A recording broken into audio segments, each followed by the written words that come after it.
Go ahead and get comfortable. Adjust the pillow, pull the blanket up a little. Let the room settle into that particular kind of quiet that only arrives late at night, when the day has finished demanding things from you, and the house has gone still, and the only sounds are the ones the building makes when it is settling into the dark. That low hum of something in the walls, the distant passage of a car outside, the specific silence that arrives between sounds and makes the sounds feel more significant by contrast.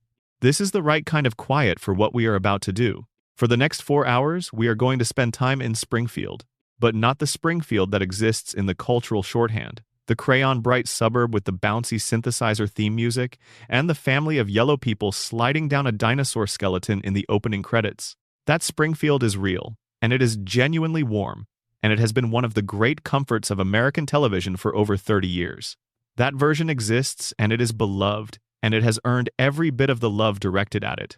But underneath that Springfield, there is another layer. There has always been another layer. The Simpsons has been on the air since December 17th, 1989. 36 seasons, over 788 episodes across more than 3 decades of American television history. The longest-running animated series the country has ever produced, the longest-running primetime scripted series, a show so deeply woven into the fabric of American cultural life that a significant portion of the population has literally never known a world without it. Children who were born in the early 2000s are now adults. They have been watching The Simpsons for their entire conscious lives, and most of us, have watched it the way you watch something familiar and loved, with the volume of daily life running underneath, half attending, trusting that the show will do what it always does and deliver warmth and comedy and the specific comfort of a family that is always right where you left them. Tonight we are going to watch differently. Tonight we are going to go slowly. We are going to sit with the episodes that are harder to sit with. We are going to pay attention to the things that the show's pace and comedy usually move you past before the feeling can fully settle. We are going to notice what is in the corners of these frames.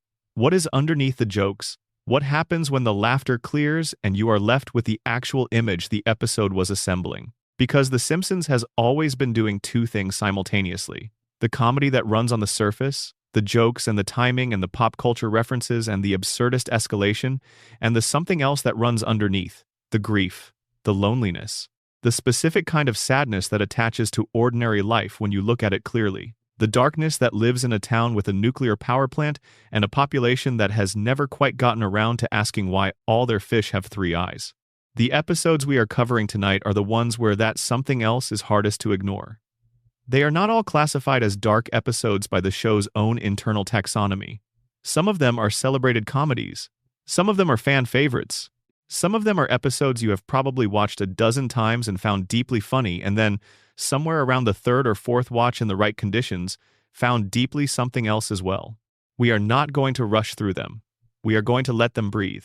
We are going to treat them the way you treat things worth paying close attention to, slowly, with patience, without hurrying toward the next thing. Settle in. This is going to take a while, and that, tonight, is entirely the point.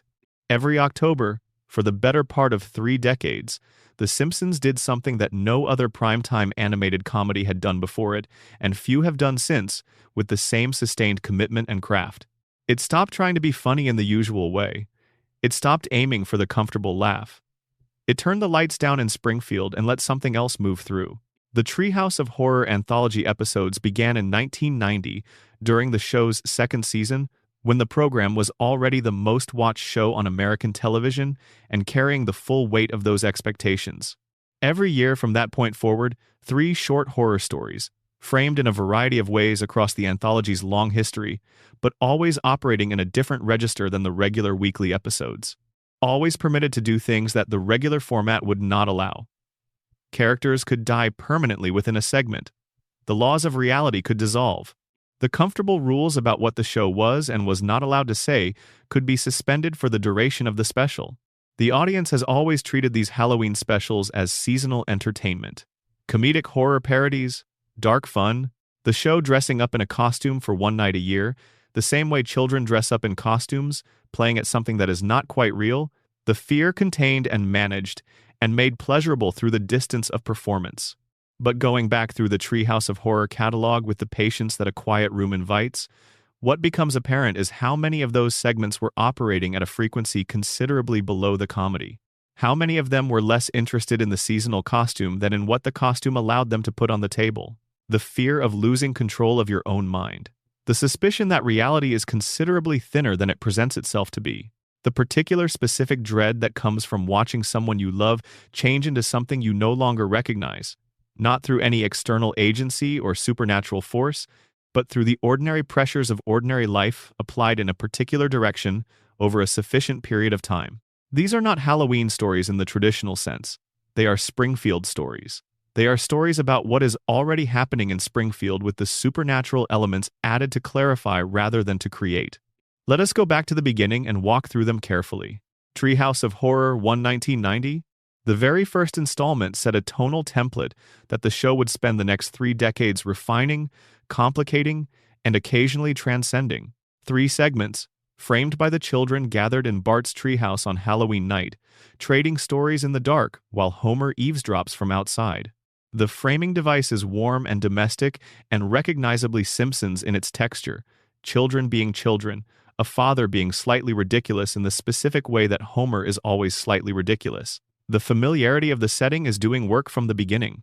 It is the cozy context that the darker material inside it will push against.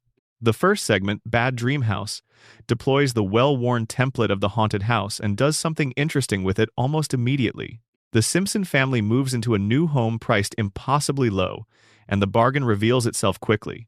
The walls bleed, the furniture animates, and a demonic voice emerges from the kitchen vortex to tell the family to get out. All of this is played with comedic timing and visual exaggeration in the show's established style. It is not frightening in the conventional horror sense. But then the segment introduces something that genuine horror movies rarely bother with. The house has a voice. The house can articulate itself.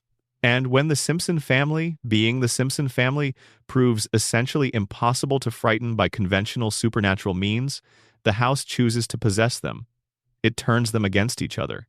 It moves through them one by one, urging violence, trying to find the fracture in their family that it can use as a lever.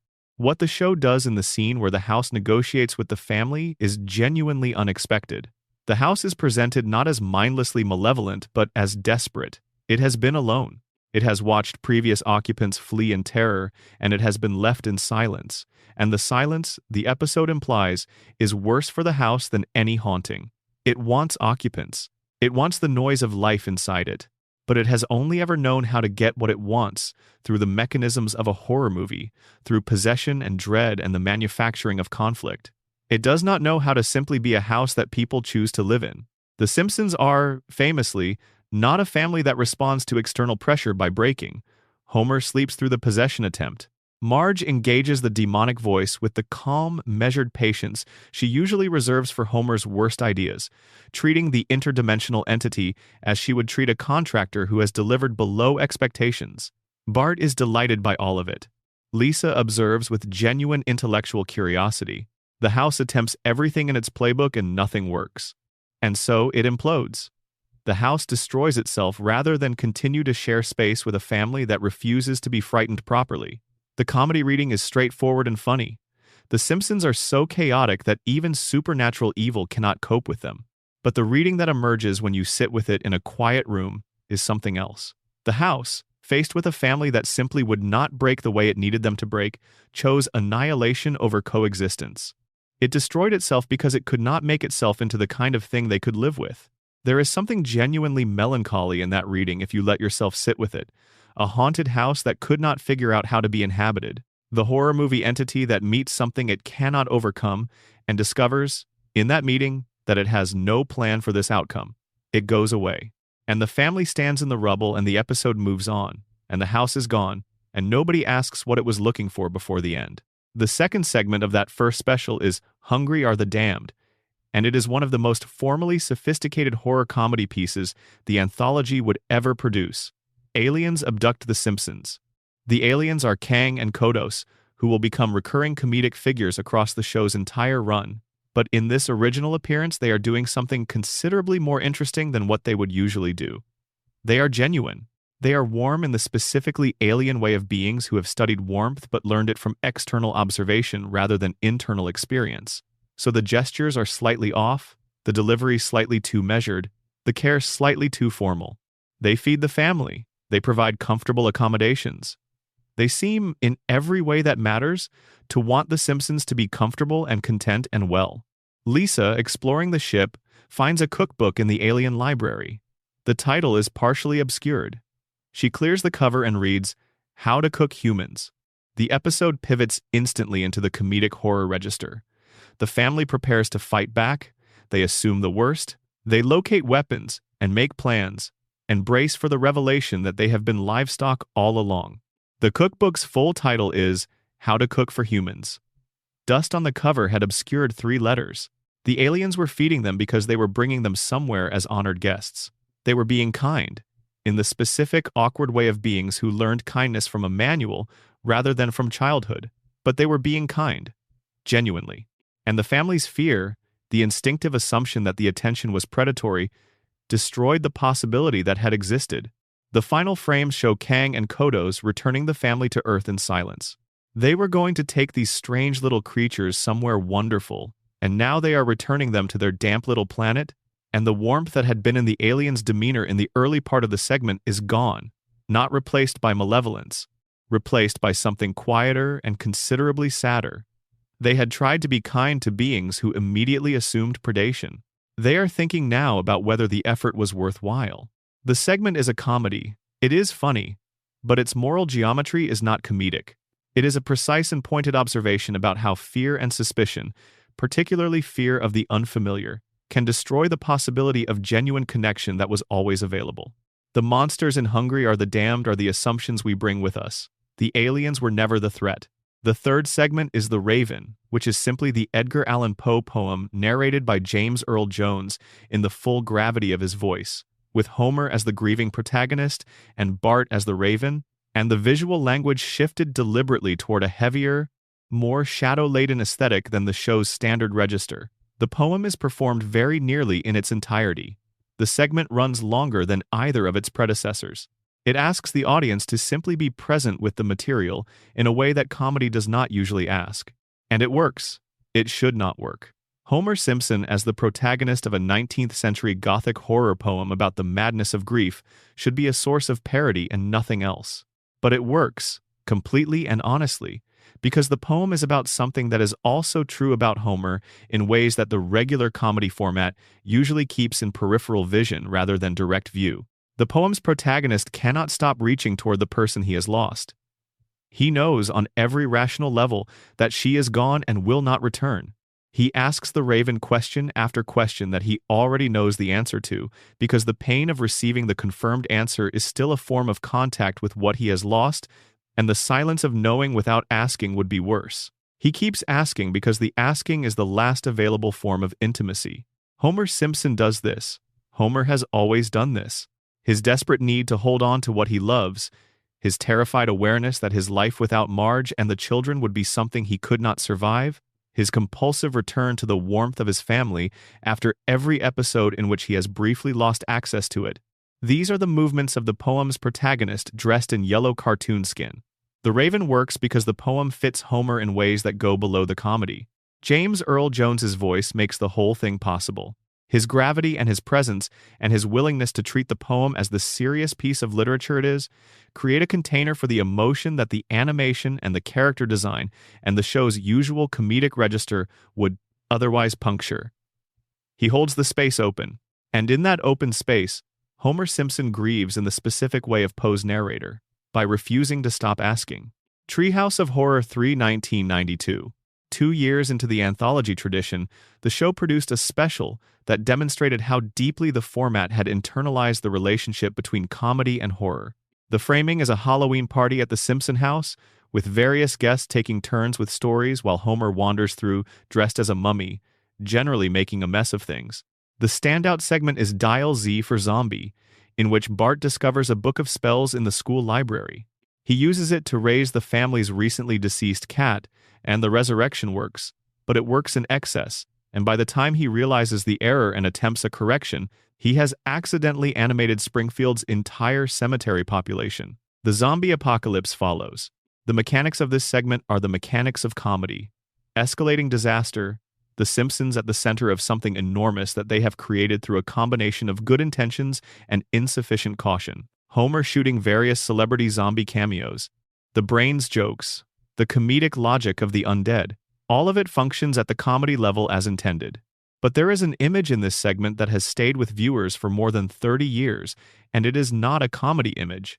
It is Bart standing in the cemetery at night, alone, surrounded by rising dead, most of them Springfield residents he would recognize from his daily life, standing in the middle of the catastrophe that his specific curiosity and his specific carelessness have jointly produced. He is 10 years old. He found a book. He wanted to fix something small, to bring back a cat, to reverse a small loss.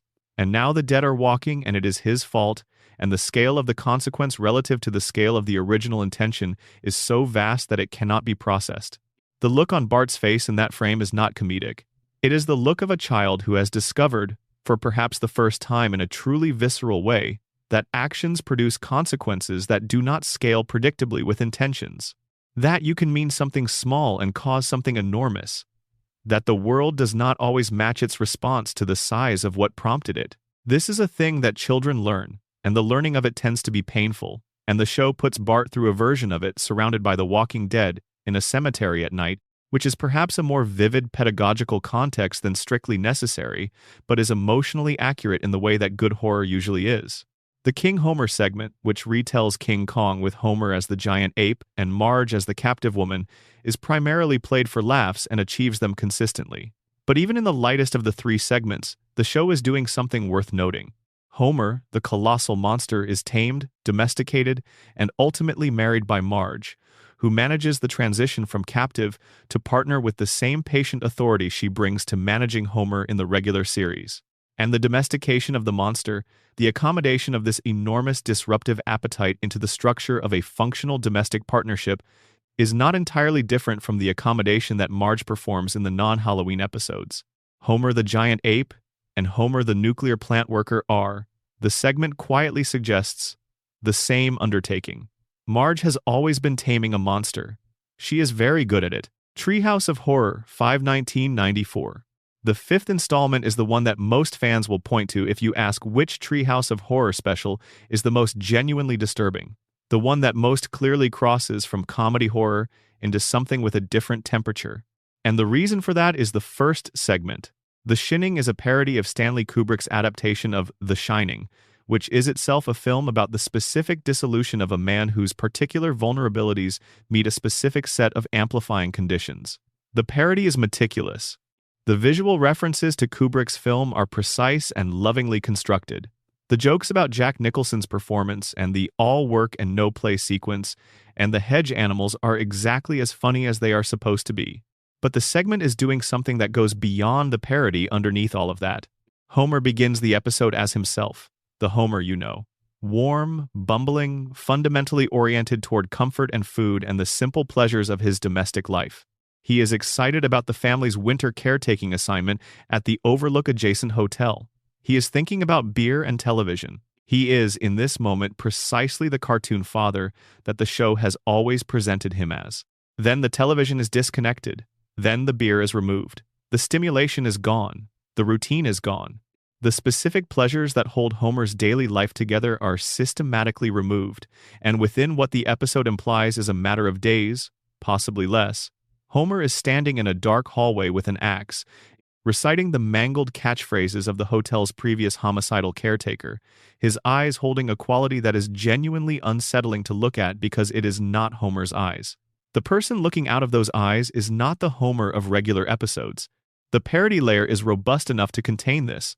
The comedy of the segment is genuine. But the segment is also making an argument about Homer Simpson that the regular show almost never makes directly, and that the Halloween format allows to surface. The argument is, Homer is held together by very specific conditions. The beer, the television, the donuts, the couch, the comfortable routine of his particular domestic life. These things are not incidental to who Homer is. They are structural, they are load-bearing. Remove them, and what remains is something that the show has always known was there and has always carefully kept contained. Something that the radiation theory might describe as baseline cognitive damage, something that the coma theory might describe as the dream breaking at the edges where it is thinnest. The Shining gives you a Homer without the things that make Homer Homer, and the result is frightening. Not because Homer is secretly a violent person, but because the distance between functioning and not functioning is smaller than it appears from the outside. For Homer, and perhaps for everyone, and the specific pleasures of a specific ordinary life are doing more structural work than they are usually credited for. The second segment of Treehouse 5 is Time and Punishment, which deploys the classic time travel trope of visiting alternate timelines created by small disruptions to the prehistoric past. In each alternate Springfield, something is catastrophically different. In one version, Ned Flanders is the all-powerful ruler of civilization. In another, humans have evolved long, grotesque tongues. In one version, the family is enormously wealthy, with every material comfort imaginable. But Marge and Homer do not recognize each other. This is the one that lands differently in a quiet room. The wealthy alternate Springfield, with its luxurious house and its obvious material success, contains a Marge who looks at Homer with the pleasant neutrality of someone who has no particular relationship with the person in front of her. She is not unkind to him. She is hospitable in the way you are hospitable to a stranger who has stumbled into your house. She simply does not know him. In this timeline, whatever circumstances produced their connection in the primary timeline did not occur. They never found each other. And so they are strangers in a mansion, and the mansion is beautiful, and the family is successful, and nothing that matters is there. Homer's face in this scene does something that the segment does not comment on. It breaks, just a little, just around the edges, in the way that a very controlled expression breaks when it encounters something it was not built to withstand. He looks at Marge and she does not look back at him in the way she should, and the material wealth of the alternate timeline becomes instantly, completely irrelevant. He would trade every alternate universe, every possible improvement, every beautiful mansion and successful family and prosperous Springfield to be in a universe where she knows him. He finds his way back eventually. He finds a version of Springfield close enough to his own to re-enter, with minor variations that the show plays for comedy. Patty and Selma have vanished, which Homer considers an improvement, and he stands in his own kitchen, in his own ordinary house with its ordinary furniture, and its ordinary mortgage, and its ordinary imperfections, and he chooses it without reservation. He chooses this, all of it. The specific, imperfect miracle of this family in this house? The segment is framed as comedy. It functions as comedy. But the kitchen scene at the end, Homer choosing the known over every possible better version of the unknown, is one of the most genuinely moving things the show has ever produced. And it is in a Halloween special, which is where the show has always kept its most honest material. Inside the costume, where the audience is permissioned to be moved without having to admit it. The third segment, Nightmare Cafeteria, takes the institutional horror of the school setting to its most literal conclusion. The faculty begins eating the students. It is grotesque and comedic, and the visual gags are well executed, and it does not aspire to the emotional depth of the two segments that precede it. But it ends on an image worth noting. The surviving students, running from the blender, freeze-framed in the moment of their terror, while the theme from the regular series plays over them in a deliberately jarring tonal collision. The freeze frame holds long enough. It holds precisely long enough to stop being funny and become something else, just for a breath, just at the edge of the moment before the segment ends. Children in genuine terror, trapped by the institutions that were supposed to protect and educate them. The show puts that image on screen and holds it, and then pulls back into comedy, which is perhaps the most honest structural choice the anthology format ever made. You hold the image, you make the audience sit with it, and then you let them laugh again, because that is what you do with the things that are genuinely frightening.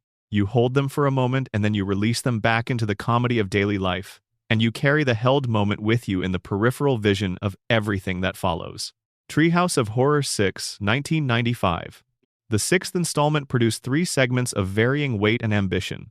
Attack of the 50-Foot Eyesores is a well-constructed consumer culture satire with visually creative giant advertising mascots.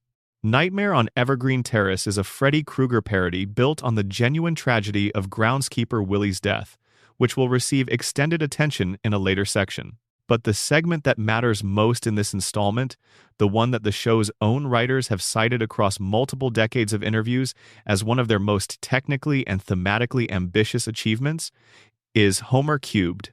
Homer discovers, behind the family's bookshelf, a portal into a three-dimensional world. He steps through. What follows is a sequence rendered almost entirely in computer-generated imagery, which in 1995 was genuinely extraordinary for network primetime television. Expensive and technically complex and visually unlike anything else on the air. Homer moves through a clean geometric void, grid lines and cool light and an eerie architectural silence. The three-dimensional world is precise. It is perfect in its geometry. And Homer is wrong in it in a way that the episode makes visible. He is too chaotic for this space.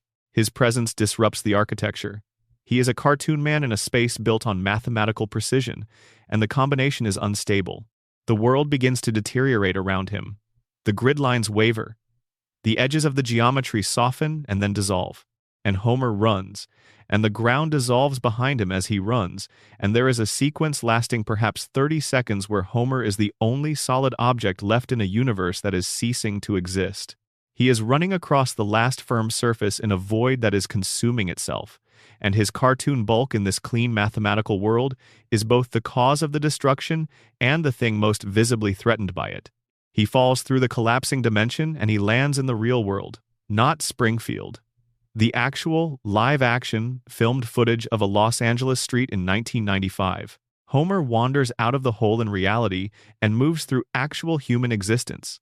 He looks at real stores and real cars and real people going about their real evenings, and none of them see him. Not because he is invisible in a supernatural sense, simply because a cartoon man wandering down a real street is not, apparently, the most remarkable thing happening on that particular block, and the humans have trained themselves not to see things that fall outside their categorical expectations. There is no resolution to this segment. The episode ends. Homer walks away down the real street, into the real world, and the credits play. He is not rescued. He does not return to Springfield. He is simply out there, in our world, adrift in something too real to contain him, on a street where no one can see him, in a reality where the rules are different from the ones he was built for. The comedy of this is obvious and it is earned. The formal cleverness of the transitions between animation styles is genuine and impressive. But watching this segment in a quiet room late at night, the comedy clears, and what remains is the image of Homer Simpson displaced from his own reality, wandering through a world where his particular kind of existence is simply not legible. He is there, but he is not seen. He is present, but he does not register. He is a cartoon man on a real street, and the real street goes on regardless. That is the specific horror of the segment underneath its formal playfulness. Not violence or death or supernatural threat, just the experience of being in the wrong kind of reality for who you are, and having that wrongness be completely invisible to everyone around you. Treehouse of Horror 11-2000. By the turn of the new millennium, the Treehouse specials had become comfortable. The audience knew the format. The writers had settled into patterns. The scares were safer, the parodies more predictable, the anthology formula more reliable than surprising. This is not a criticism. The specials were still well constructed and often very funny. But the edge of genuine uncertainty, the sense that the Halloween format might take the show somewhere it had not been before, had softened somewhat. Treehouse 11 contains a segment called GG Ghost DD Dad that represents the later anthology format at its most unexpectedly effective. Homer dies from eating a piece of broccoli. This is a deliberately absurd cause of death, and the episode mines the absurdity for comedy with considerable skill. Homer's relationship with vegetables has always been played as comedy. His diet is one of the show's most reliable sources of physical humor, and the image of him being felled by broccoli specifically is a clean, well-constructed joke. But after Homer dies, the segment does something it is not obligated to do. It slows down. Homer is in limbo. Not the dramatic, architecturally spectacular limbo of large-budget fantasy. A quiet, understated in-between space where souls wait when they have not done enough good to qualify for paradise. He has 24 hours to perform a single, genuinely good deed, and he will be admitted. He fails, repeatedly, in the specific ways that Homer always fails. Through good intentions generating bad outcomes, through his particular kind of attention making things worse rather than better, through the entropy that surrounds him, converting his efforts into their opposites. And then, in the final minutes of his 24 hours, Homer finds himself outside his own house, looking through the window at his family. Marge is at the kitchen table. The children are in the living room. The The ordinary domestic life of the house is continuing without him. The dinner dishes are being done. Someone is watching television. The house looks exactly as it always looks at this hour, and Homer stands outside the glass and watches all of it and cannot go in. He has lived inside that warmth his entire adult life. He has been the person at the center of that domestic space, imperfect and disruptive and beloved, and frequently the source of more chaos than is strictly ideal, but always present, always inside. And now he is on the other side of the glass, and the glass is the thing that death is, the thing that his limbo status represents. A transparency that allows sight but prevents contact. He watches his family being his family. He watches Marge do the thing she does at this hour. He watches Bart and Lisa in their usual positions. He watches the ordinary miracle of this particular family in this particular house, and the watching is not melancholy in a melodramatic sense. It is specific and quiet and weighted with the knowledge of what he is watching from, a distance that cannot be closed by intention alone. The segment resolves. Homer performs his good deed, he earns paradise. The episode is a comedy, but those frames of Homer at the window are not frames from a comedy. They are frames from something else entirely, something the Halloween format permitted to surface, something that the regular weekly episodes keep carefully in the background. The specific fear, which lives underneath the comedy of every regular Homer episode, that the warmth could be on the other side of a window he cannot open, that the family could be there and he could be unable to reach them, not through failure or betrayal or any of the usual Homer mechanisms, simply through the ordinary, inevitable fact of death. Treehouse of Horror, 2017. In its later years, the Treehouse of Horror specials leaned increasingly into visual spectacle and formal experimentation, which produced some extraordinary animation, but occasionally at the cost of emotional depth. The anthology had become a showcase for technique as much as a space for genuine horror. Treehouse 28 contains a segment called Homer that stands out from the surrounding later period specials as something considerably more disturbing than its context would suggest. Homer discovers that he is delicious. He takes a single bite of his own arm, prepared as a piece of meat, and discovers a flavor so transcendent that it immediately becomes the organizing principle of his appetite. He begins cannibalizing himself. Carefully, methodically, portion by portion, he reduces his own body with the cheerful contentment he brings to any food he loves. The segment is dark comedy. The jokes about Homer's legendary appetite and its complete indifference to conventional targets are well-established territory, and the writers knew what they were doing in mapping that appetite onto its most extreme imaginable object.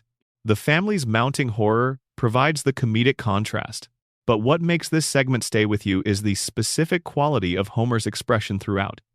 He is not in distress. He is not experiencing this as violence or self-harm or anything adjacent to those registers. He is experiencing it as pleasure, pure, uncomplicated, familiar pleasure, the same pleasure on his face that he would display eating a particularly good sandwich. The visual idiom of Homer's happiness is completely present. It is just attached to the act of eating himself. This is the segment making an argument without labeling what the argument is. The argument is about pleasure-seeking that is simultaneously self-destructive, about the specific opacity of addiction when it is attached to something that the person genuinely loves, rather than something they consciously pursued as an escape. Homer is not taking drugs. He is not performing risk behavior. He is just eating. He just loves eating. And the thing he loves eating, in this episode, is himself. And the pleasure is real. The destruction is also real, and neither one cancels the other out. His body diminishes. His family watches. The pleasure does not abate. The destruction continues. The segment ends before the logical conclusion is reached, as comedy must. But the image it has installed is not easily cleared. A man cheerfully, pleasurably consuming himself, utterly content, utterly lost. That is the Treehouse of Horror tradition, at its most honest and most difficult. Not monsters from outside, not threats that arrive with obvious warning. The monster from inside the pleasured self, wearing the face of a thing you love. Drop a comment right now and tell me where in the world you are watching this from, and what time it is there. It genuinely means a lot to see where these videos travel. And if you have not subscribed yet, please take a second and do that now. It helps more than you know. There is a version of Homer Simpson that the cultural shorthand does not contain. The version that the shorthand does contain is real and accurate as far as it goes. Homer falling downstairs? Homer strangling Bart in the specific way that became one of television's most recognizable running gags. Homer in a state of food-induced rapture. Homer saying something that reveals, with clockwork regularity, that the world as it exists in his mind is operating on different principles than the world as it exists in everyone else's. This Homer is genuinely funny and has been genuinely funny for 36 years and will continue to be genuinely funny for as long as someone is watching.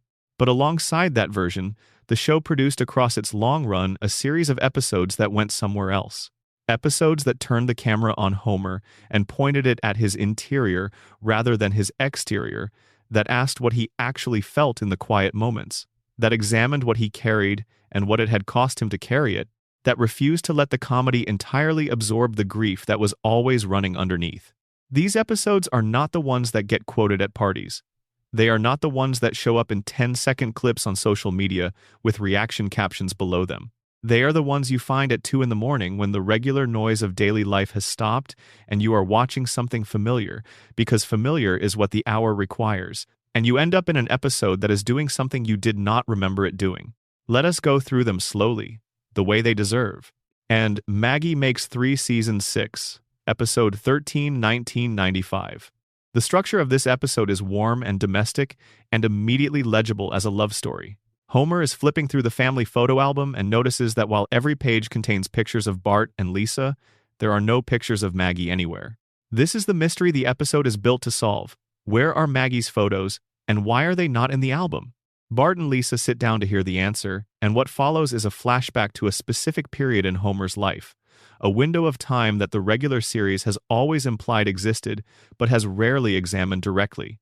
The period just before Maggie's arrival, when Homer had, for perhaps the only time in his adult life, a version of his daily existence that felt correctly sized for who he was. The backstory is this: Homer had recently paid off all the family's debts, a genuinely extraordinary achievement given his income and the family's financial history. The achievement meant that for the first time he had the financial breathing room to do something he had been prevented from doing by economics, an obligation for his entire working life. He quit the nuclear power plant. He left the job he hated, the job with the radiation and the safety violations and the employer who could not remember his name, and he took a job at the local bowling alley. The bowling alley scenes are some of the most specific and carefully observed moments in the show's history. Homer in his bowling alley shirt, surrounded by the sounds he loves, helping people with shoes and lane assignments, and the general organization of an activity that is simple and physical and social in the exact ways that Homer's brain responds to. He is good at it.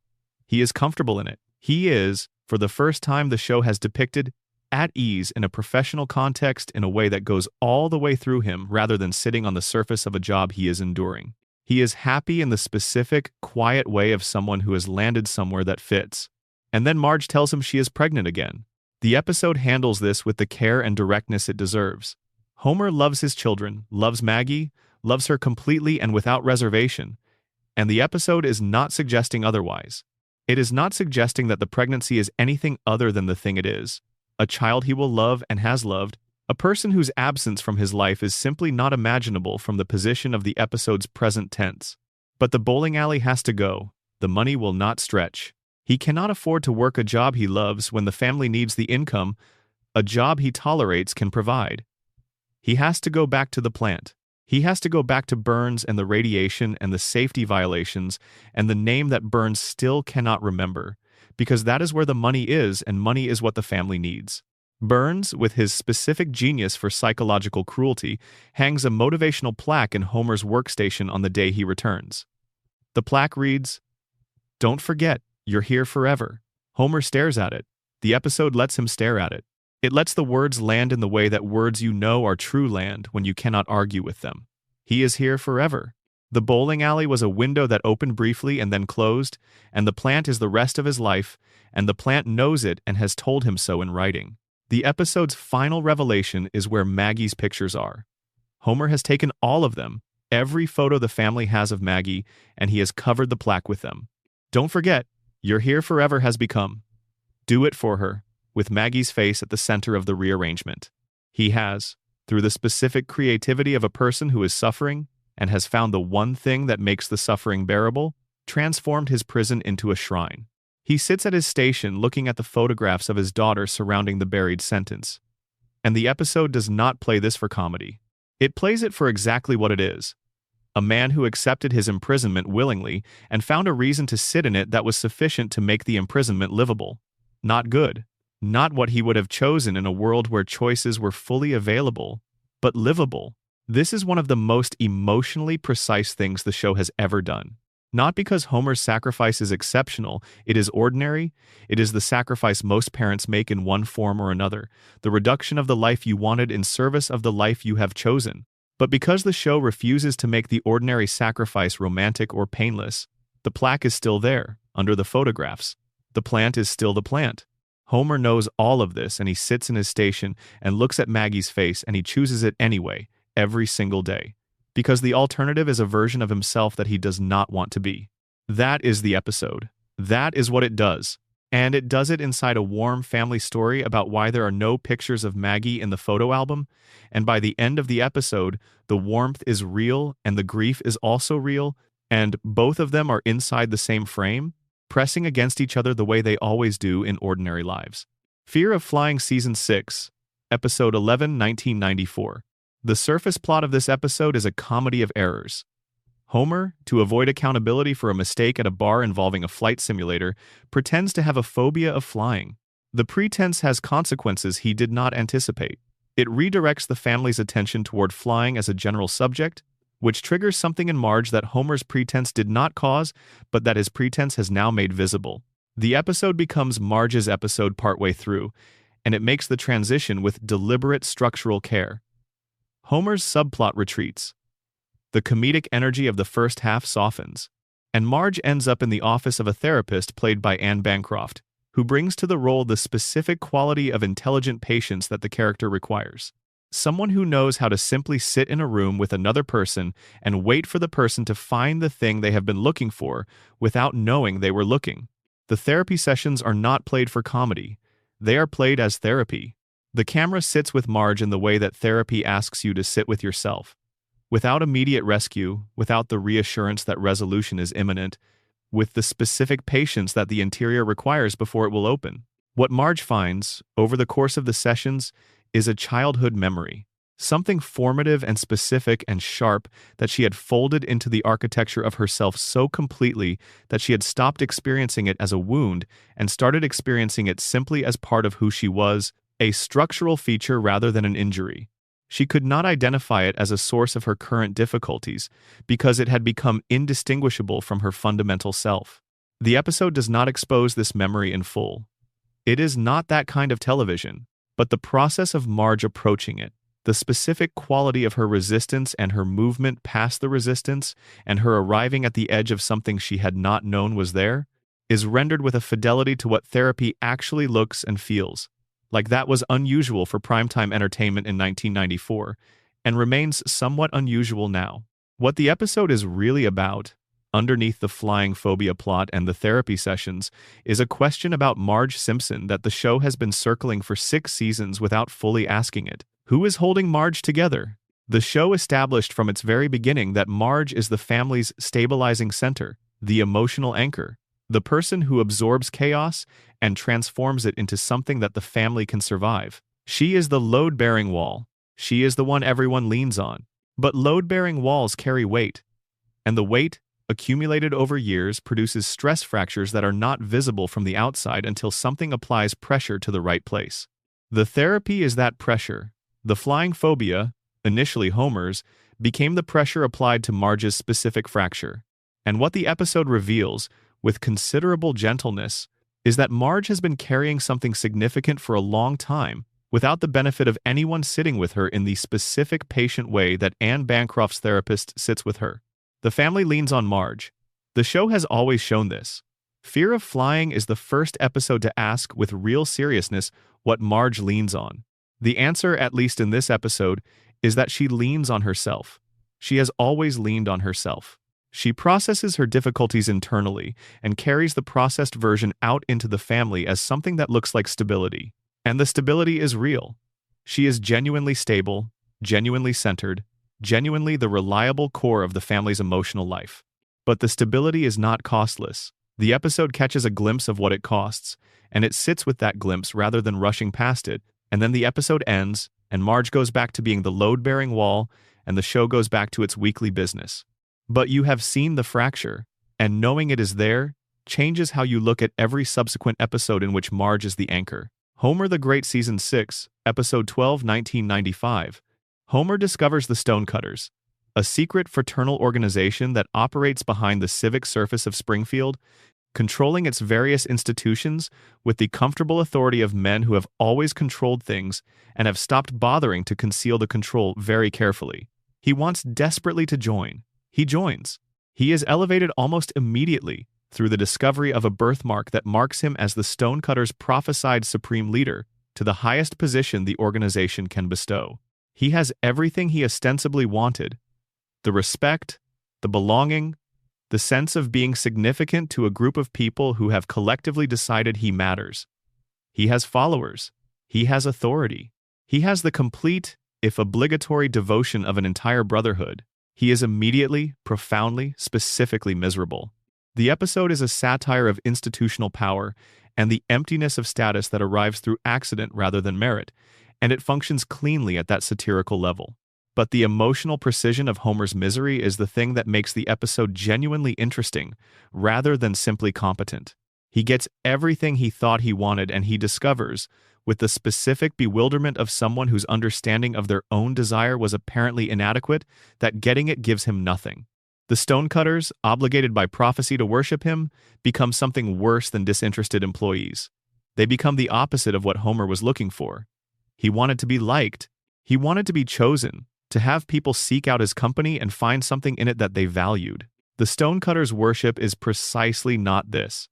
It is compulsion wearing the costume of affection.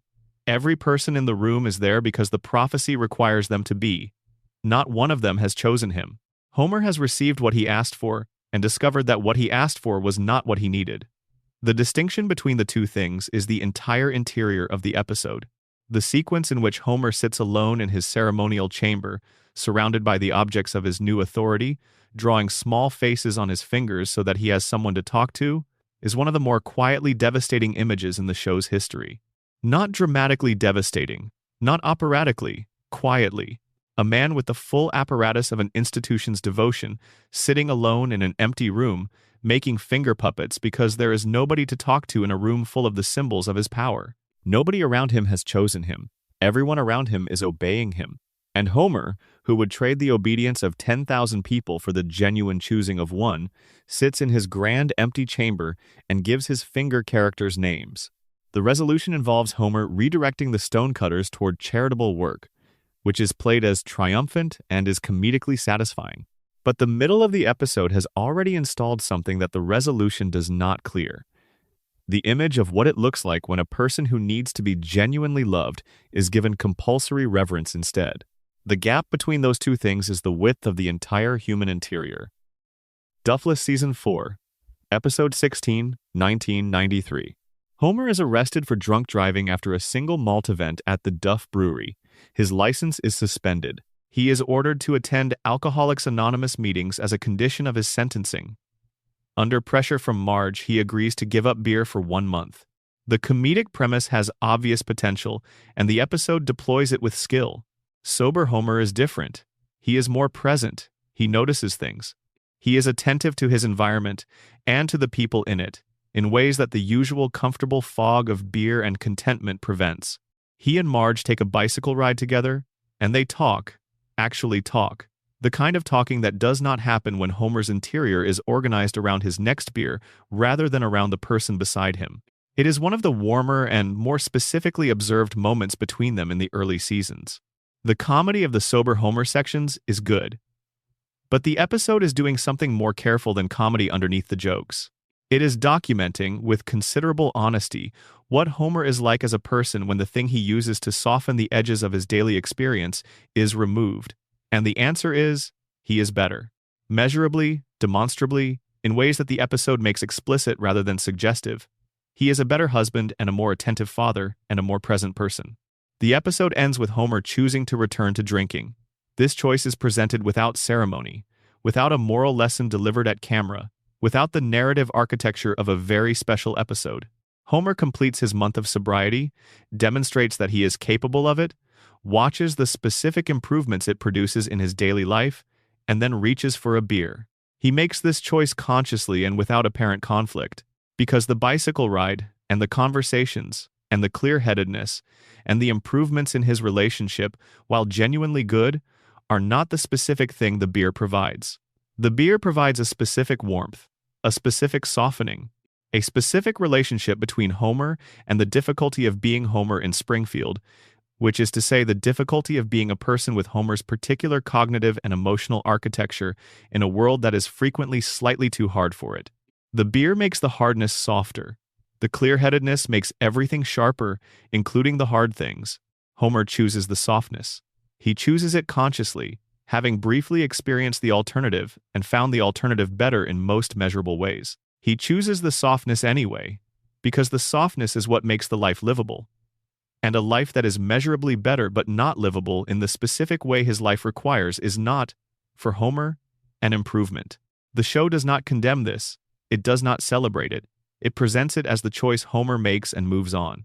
But the choice, watched in a quiet room, is one of the more honest things the show has ever allowed itself to do. Show a person knowingly choosing a diminished version of themselves because the diminished version is the one they can bear to be. That is not a comedy beat. That is a portrait. Homer's Barbershop Quartet, Season 5. Episode 1, 1993. This episode is structured as a warm parody of the Beatles' story, specifically the cultural arc from early success through disillusionment, through the particular melancholy of late-period artistic dissolution. Homer and his friends form a barbershop quartet called the B-Sharps. They rise to unexpected international fame in the 1980s, and the fame passes as fame does, leaving them older and back in the lives they had before without quite being the same people who left those lives. The parody is loving and funny, and the music is genuinely good in the way that the show's music is frequently better than it needs to be. The comedic mechanics of mapping the Beatles' narrative onto Homer and his barbershop quartet are well executed, but embedded in the episode, visible particularly in the flashback sequences set during the period of the B-Sharp success, is a portrait of Homer at a point in his life before the plant and the couch and the routine accumulated, and that portrait carries a weight that the parody framing cannot entirely absorb. The Homer of the B-Sharps flashback is recognizably himself in every way that matters, the same appetite and the same limitations and the same quality of attention and the same fundamental character. But he is in a period of genuine, unself-conscious artistic success. People pay to hear him sing. They choose to be in rooms where he is performing. The success is real and specific and chosen by people who had no obligation to choose it. And Homer's response to this, the way his face changes when he is performing for an audience that elected to be there, is something the regular present-tense Homer does not have access to. The band breaks up, the fame fades, the moment passes, as moments do, and Homer returns to the plant and the couch and the ordinary life that was waiting for him on the other side of the briefly extraordinary period. The final sequence of the episode, the B-Sharps briefly reuniting on a rooftop for an impromptu performance that an audience of one watches from below, is one of the clearest and most elegant uses of the Beatles reference in the episode structure. The rooftop, the gathered men, the music that was briefly much more important than it currently is, the ending of a thing that was worth having. And Homer, after the performance ends, goes home. He goes home to Marge and the children and the television and the couch. He goes home to the life that was there before and will be there after.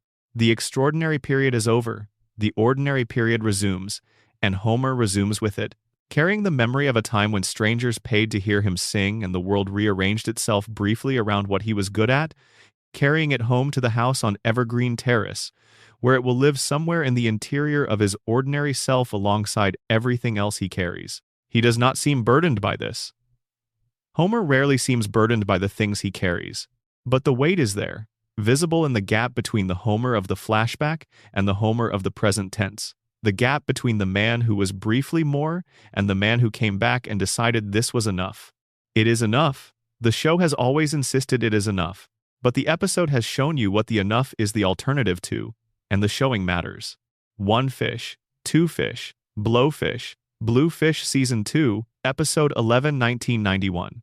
The premise of this episode is the kind of premise that requires the show's emotional machinery to function at its highest capacity, because the premise is, Homer is going to die tomorrow. Homer eats fugu, the Japanese puffer fish that can be prepared safely only by a licensed expert at the new sushi restaurant.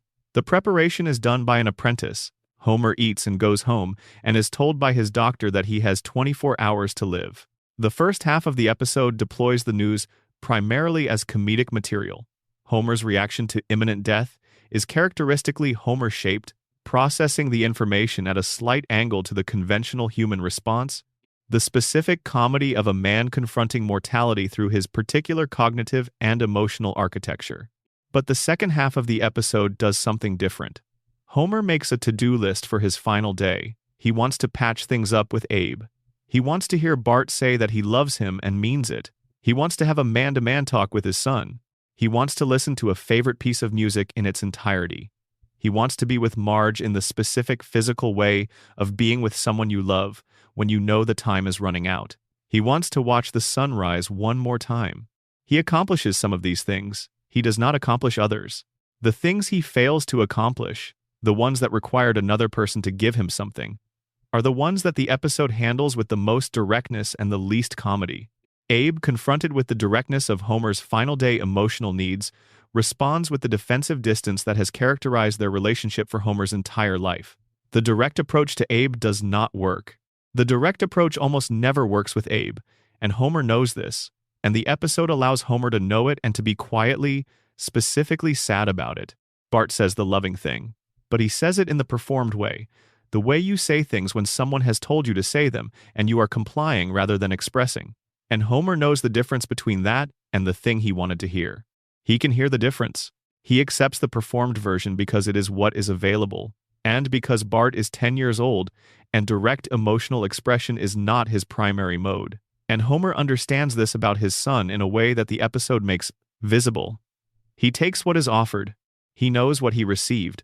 Homer sits alone on the porch waiting for the sunrise. He has his tape recorder. He has his beer. He has the night air around him and the porch chair underneath him, and the specific quality of attention that arrives when you believe you are experiencing something for the last time. Everything becomes extremely present. The color of the sky is extremely present. The temperature of the air is extremely present. The sound of the neighborhood at night. All the sounds he has heard from this porch 10,000 times without particularly noticing them are now extremely present because he is aware, as he has not always been, that hearing them is a thing that can end. He falls asleep waiting for the sunrise. He misses it. He does not die. The fugu was prepared correctly after all. Homer wakes up the next morning alive and is almost immediately back in front of the television eating something inadvisable. The episode ends with the comedic restoration of the status quo. Homer back in the familiar fog. The extreme presence of the porch night already fading into the comfortable background of his ordinary life. But the episode has shown you what the ordinary life is the alternative to. Not death, exactly. The thing that proximity to death produces. The extreme wakefulness of a person who is paying full attention because the attention might be the last of it. Homer was alive on that porch in a way he is rarely alive. And then he was alive in the living room watching television, which is also a way of being alive, but a different way. A softer and more comfortable and considerably less attentive way. The episode does not judge the return to comfort. It simply shows it. The showing is enough. Secrets of a Successful Marriage Season 5, Episode 22, 1994. This episode contains one of the most honest and difficult passages the show produced about its central couple, and it is worth approaching slowly. Homer, desperate to find something he can teach in an adult education class, something he has enough expertise to genuinely instruct, discovers that his expertise is limited. He knows things about being married to Marge. He knows the specific texture of their specific marriage, its rhythms and its friction points and its particular intimacies, with the detailed knowledge of someone who has been inside that marriage for a decade or more. He begins teaching this. He shares private information about his marriage with strangers in a classroom setting. He shares specific things, intimate things, the details that belong inside the marriage, that were generated inside it and belong to the two people who generated them. And Homer takes them out of the marriage and into the classroom because the classroom needs material and the marriage is what he knows. Marge finds out, and the scene in which she tells Homer what he has done wrong is not comedic. It is direct and clear, and in a different register than the show usually uses for the resolution of Homer's transgressions, because the transgression itself is in a different register. Homer has not been careless with property or irresponsible with money or reckless with some piece of the family's physical infrastructure. He has been careless with something considerably harder to repair: the privacy that is the interior of a relationship, the shared spaces of a marriage that exist specifically because they are not accessible to anyone else. Marge asks Homer to leave. He moves into Bart's treehouse, and the episode sits with him there. It does not use the exile primarily as comedy, though the treehouse scenes have comedic elements. It lets Homer be genuinely uncomfortable in the specific discomfort of having destroyed the warmth he needs and not knowing how to rebuild it. He returns to Marge. He says something to her that the show allows to be simple and completely without irony. That without her love, without the specific thing that her love for him creates in the world, he is nothing remarkable.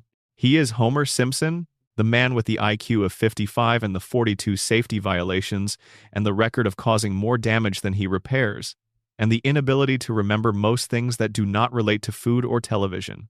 He is that, exactly that, and what makes him more than the sum of those qualities is her specific choice to love him. Without the choice, there is no more. He is not performing this. The show in this moment is not performing it. It is the most direct statement the series has produced about what Homer's life actually rests on, the specific foundation of Marge's love and what it builds in him that he cannot build alone. She lets him come home. The resolution is warm and earned.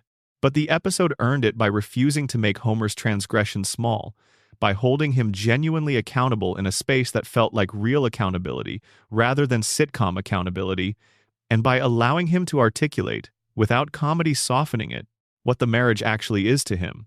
That is not nothing. That is in fact quite a lot.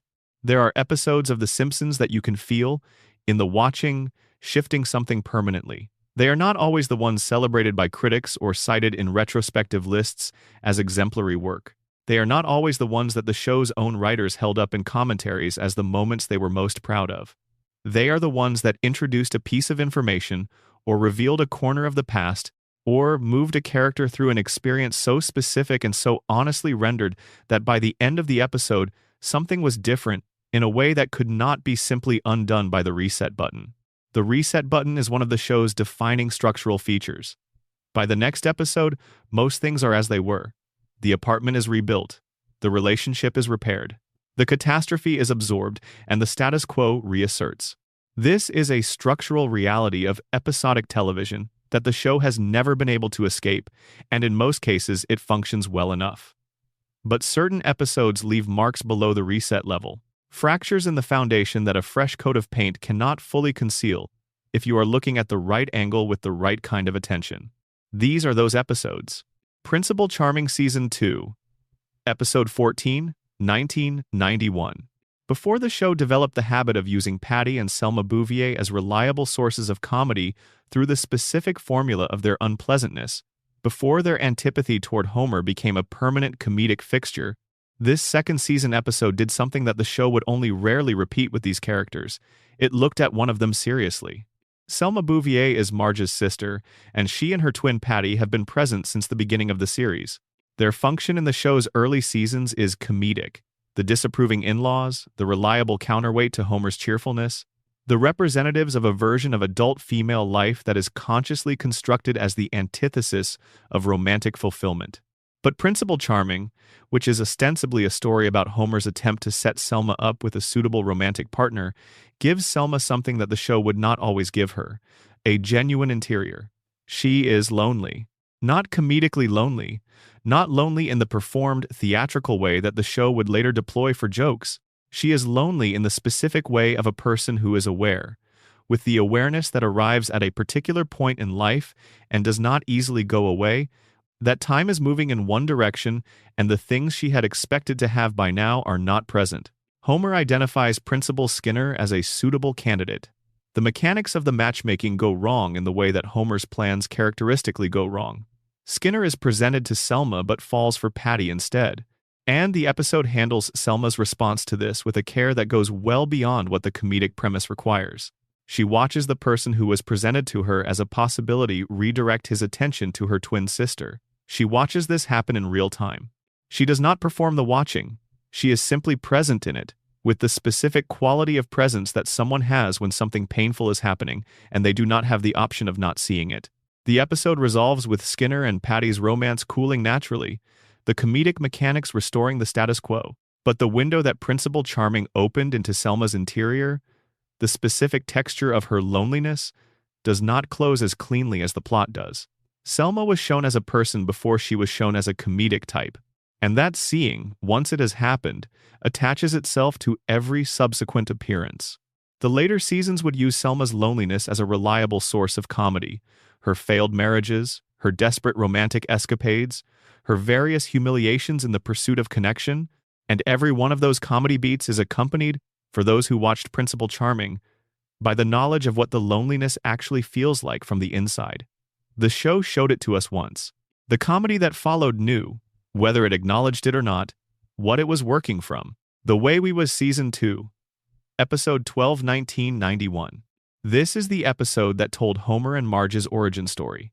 It is beautiful, it is warm, it is one of the most consistently celebrated episodes of the show's early run, and its celebration is deserved.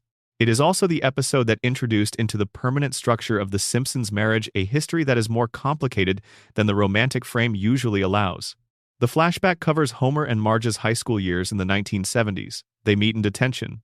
Homer is immediately and completely smitten in the way that Homer is always completely anything when he commits to it.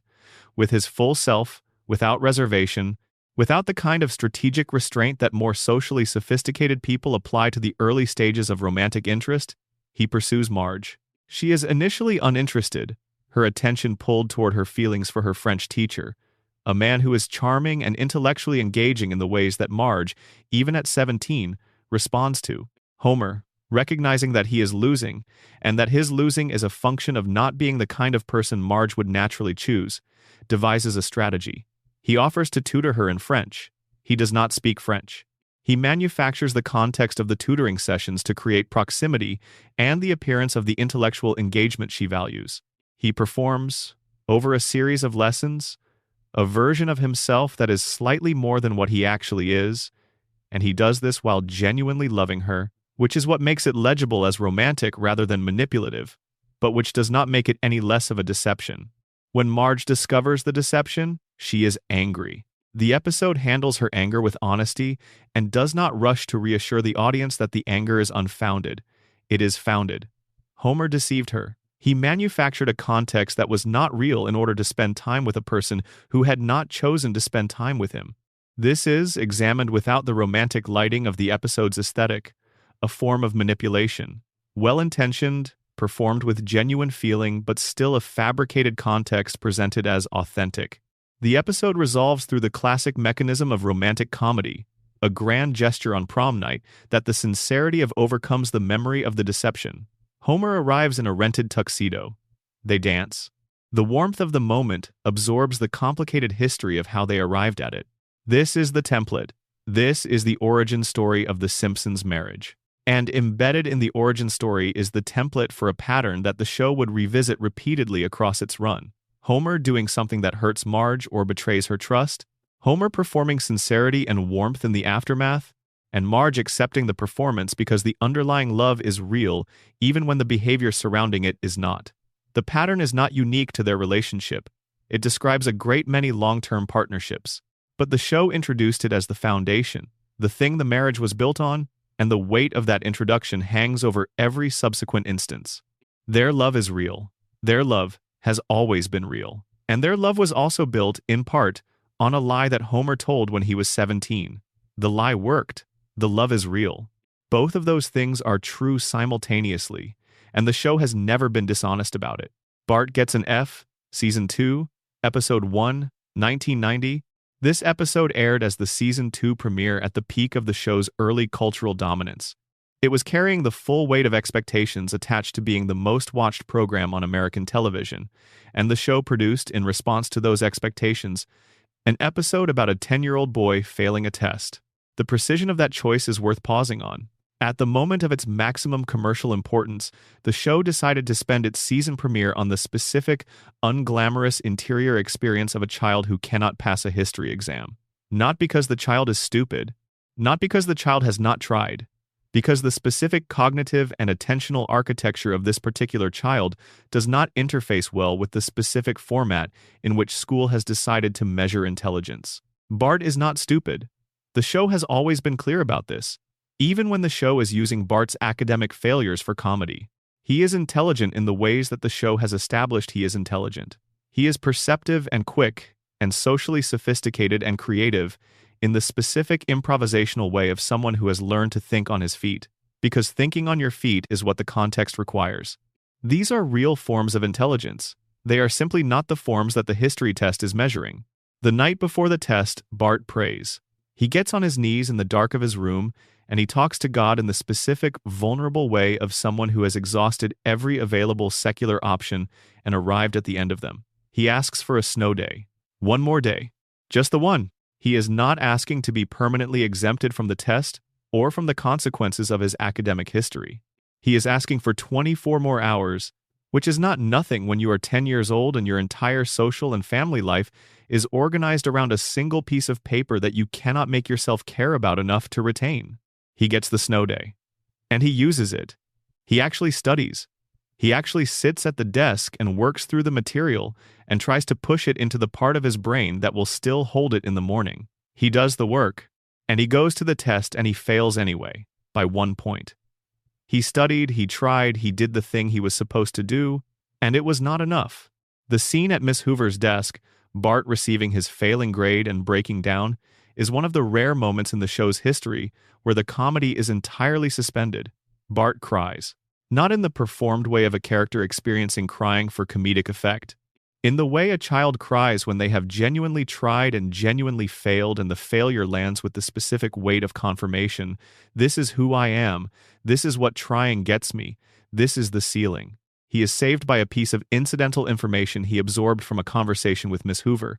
Extra credit that pushes his score over the line. He passes by the margin of something he did not specifically study for, not by the margin of the effort he put in.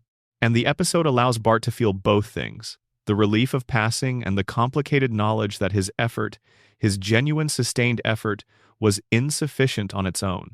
This episode established something in Bart that the show would occasionally acknowledge and frequently allow to be obscured by the comedy.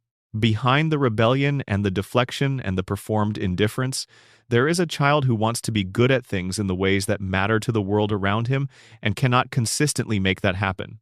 The wanting is real. The gap between the wanting and the outcome is also real. And the gap does not close with more effort, because the gap is not about effort. The gap is about fit, about the specific mismatch between what Bart is and what the structure requires. And that kind of gap does not respond to trying harder. Bart passes. The episode ends with warmth. But you have seen the thing underneath the ending. The boy in the dark the night before, on his knees, asking for one more day. That image does not dissolve when the grades are posted. Lisa's Substitute Season 2, Episode 19-1991. A substitute teacher named Mr. Bergstrom arrives in Lisa's class and does something that the episode frames as simple, but which is, in the specific context of Lisa's daily experience, extraordinary. He takes her seriously. He does not manage her intelligence. He does not redirect it for the comfort of the room or contain it within the categories that the regular curriculum provides. He engages with what is actually there, the full and uncontained version of Lisa's mind, with the specific attention of someone who is genuinely interested in what she is thinking. He looks at her and sees what is present. And Lisa, who has spent her entire school life being the smartest person in the room and experiencing most acutely the specific loneliness that distinction creates, responds to being truly seen with an intensity that the episode handles without irony or comedy. She falls for him, not romantically, though the episode is careful about this distinction without being heavy-handed about it. She falls for the experience of being genuinely recognized, which is something different from and considerably more profound than romantic attachment for an 8-year-old. She has found, in Mr. Bergstrom's classroom, a context in which her actual self is a welcome presence rather than a managed one. She has found someone who meets her at her own level rather than asking her to come down to the level the room provides.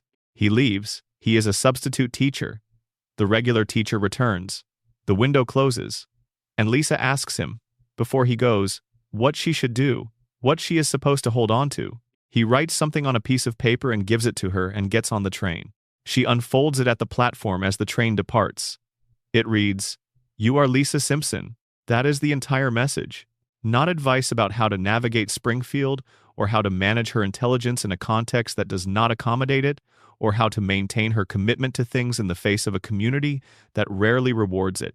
Just the affirmation that the name on the paper refers to someone sufficient, someone who does not require external validation to be real, someone who is enough as herself.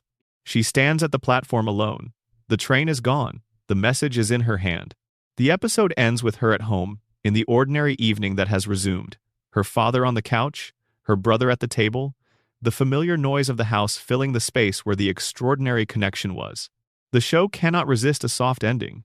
Lisa plays her saxophone, which is always right, always the correct final image for a Lisa episode, because the saxophone is the truest language she has. When words are insufficient, she plays. When the world has given her something that does not fit inside the categories of speech, she plays. And she plays here, at the end of an episode about connection and its loss, because what she has just experienced does not fit inside speech.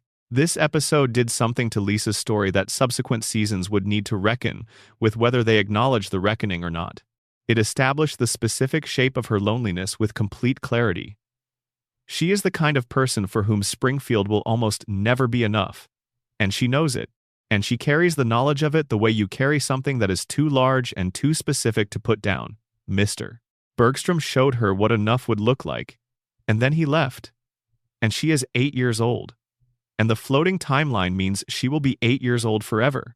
And what he showed her is still present, the way a taste stays in the mouth long after the food is gone. Homer's Enemy Season 8, Episode 23, 1997. This is not an ambiguously dark episode. This is an episode that the show's own writers have cited in interviews as one of the darkest things they ever made deliberately, and it is worth understanding why they chose to make it. Frank Grimes arrives at the nuclear power plant as a new employee. He is introduced through a brief biography that the show presents with the earnest cadence of a documentary. Born into poverty, raised in difficult circumstances, worked extremely hard through extreme hardship to get himself to a position of professional competence and modest success. He has a good work ethic, he has qualifications, he has the attributes that the world is, in its formal mythology, supposed to recognize and reward. He is assigned to work alongside Homer Simpson. What follows is a systematic dismantling of the mythology Frank Grimes has organized his life around. Homer, who is careless and loud and incurious and operates through a combination of incompetence and extraordinary luck that has somehow produced a comfortable domestic life and a boat and a son who is technically a near genius, does not make sense to Grimes. Homer is living proof that the mythology is false.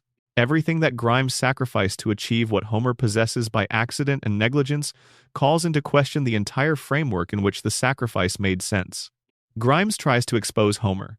He engineers a situation, a model power plant design competition, intended to demonstrate Homer's incompetence so thoroughly and publicly that the incompetence can no longer be ignored. Homer wins the competition accidentally. His model, constructed with the help of his son and considerable amounts of Elmer's glue, is the best in the room. Grimes, who produced a technically correct and professionally appropriate model, loses. Homer is celebrated. Grimes is humiliated.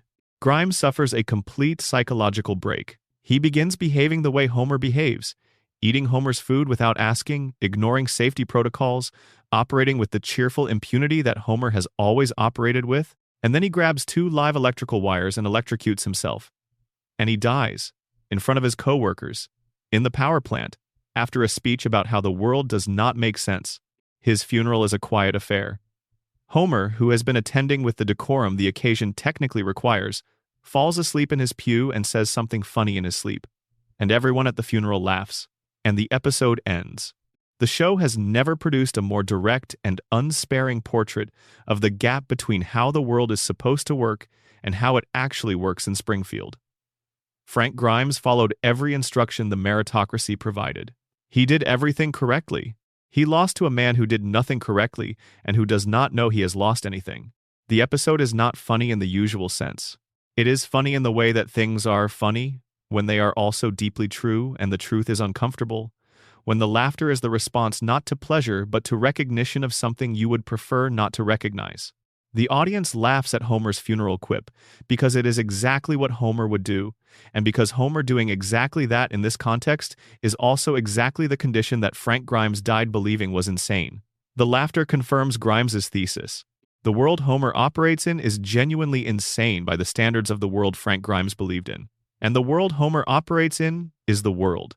Frank Grimes is the only character in the show's history who directly confronted the internal logic of Springfield from the outside and was destroyed by the confrontation. He went in believing that logic was comprehensible and fair and responsive to merit. He was wrong. And the cost of being wrong about that, in Springfield, is death.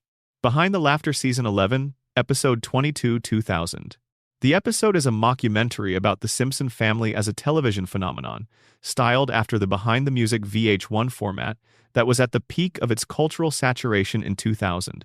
It is self-aware and formally clever, and very funny in the way that the show's best meta-comedy is funny, which is to say, the comedy works because it is also doing something true about the show's actual history and the actual experience of being a long-running cultural institution. But what the mockumentary format allows is something the regular format cannot accommodate: an extended, unflinching look at what 30-plus years of constant production does to a family. Not the fictional family of the show's diegesis, but the Simpson family as the documentary is presenting them, which is to say, the show itself examining what it means to be the Simpsons. The episode depicts the family's near dissolution, the creative tensions between the children, the financial mismanagement, the toll of sustained public scrutiny on private lives, the drug use and the addiction, and the specific damage that proximity to enormous success can do to people who arrived at the success from ordinary circumstances. Most of this is played for comedy and earns the comedy. But there is a sequence midway through the episode in which Homer discusses, in the flat affect of someone who has processed something enormous and come out the other side, what it was like during the period when the family almost did not survive. He talks about Marge. He talks about what her leaving would have meant. He talks about it in the mockumentary register, which is designed to create distance, which is exactly why the moment works. The distance the format provides makes the intensity of what he is describing more visible rather than less. He was afraid of losing what he had. He is still afraid of losing what he has. The fear is not hypothetical for Homer. It is structural. It is the thing that runs underneath the cheerfulness and the obliviousness and the comedy, the constant awareness, however dim and unexamined, that the warmth he has is not guaranteed and has never been guaranteed and could, under the wrong set of circumstances, go away. The mockumentary frame allows this to surface in a way the regular format does not, because the regular format uses comedy to keep it in the peripheral vision where it can be felt without being directly addressed. Behind the laughter removes the comedy buffer, just briefly, just for those few minutes, and what is underneath is the same thing that is underneath every Homer episode: the specific terror of a man who has more to lose than he can afford to lose, and who knows it. The Simpsons has always been a show with genuine compassion at its center. The comedy extends understanding to its characters even when they are behaving badly. The satire at its best is never merely contemptuous. It is the product of a creative team that looked at American life and found it human even in its most absurd and most failing moments. But across its decades on air, the show also accumulated a significant number of moments that function as a different kind of accurate observation about how communities actually treat certain of their members. Moments that, when viewed with the right kind of attention and the right kind of quiet, reveal a portrait of social cruelty that the comedy framing has always softened but has never entirely dissolved. These are not the spectacular cruelties of the holiday specials or the broad satirical targets of the show's most pointed episodes. These are the smaller, more structural things. The way that certain characters are positioned as acceptable targets for humor, regardless of what produced their difficulties. The specific mechanisms by which Springfield maintains its comfortable relationship with the suffering that lives inside it. The community that forgets its disasters, dismisses its most vulnerable members, and uses collective laughter as a tool for maintaining the distance between the comfortable and the uncomfortable. Nelson Muntz and the Architecture of a Bully. Nelson Muntz is one of the most recognizable secondary characters in the show's history, and the thing he is most recognized for is a sound: the laugh. The specific single-syllable laugh that has become a cultural shorthand for pointing at someone else's misfortune and experiencing their suffering as a source of pleasure for yourself. The laugh became a meme. The laugh became a reaction image format. The laugh became one of the most recognizable sounds in the history of American animated television. And in that process of cultural absorption, something was lost about who Nelson actually is and what the laugh actually represents. Nelson Muntz is a child who raised himself. His father is absent in ways that the show has depicted across multiple episodes, always differently, always inconclusively. Gone, incarcerated, appearing briefly and leaving again, present in the mythology of Nelson's life without being present in the life itself. His mother is absent in ways that the show treats with slightly more comedy, but that are no less materially significant. She appears occasionally, in circumstances that make clear that her capacity to parent is severely limited by her own difficulties. The house Nelson lives in, when the show occasionally depicts it, is a disaster. The refrigerator contains very little. The infrastructure of adult care and stability and routine that most children's lives run on is simply not present. Nelson has been raising himself for as long as the show has known him. He has been building the behavioral repertoire of a child who has learned that certain emotional responses are dangerous and certain others are safe. Tenderness is dangerous because tenderness requires trust, and trust has not been validated in his experience.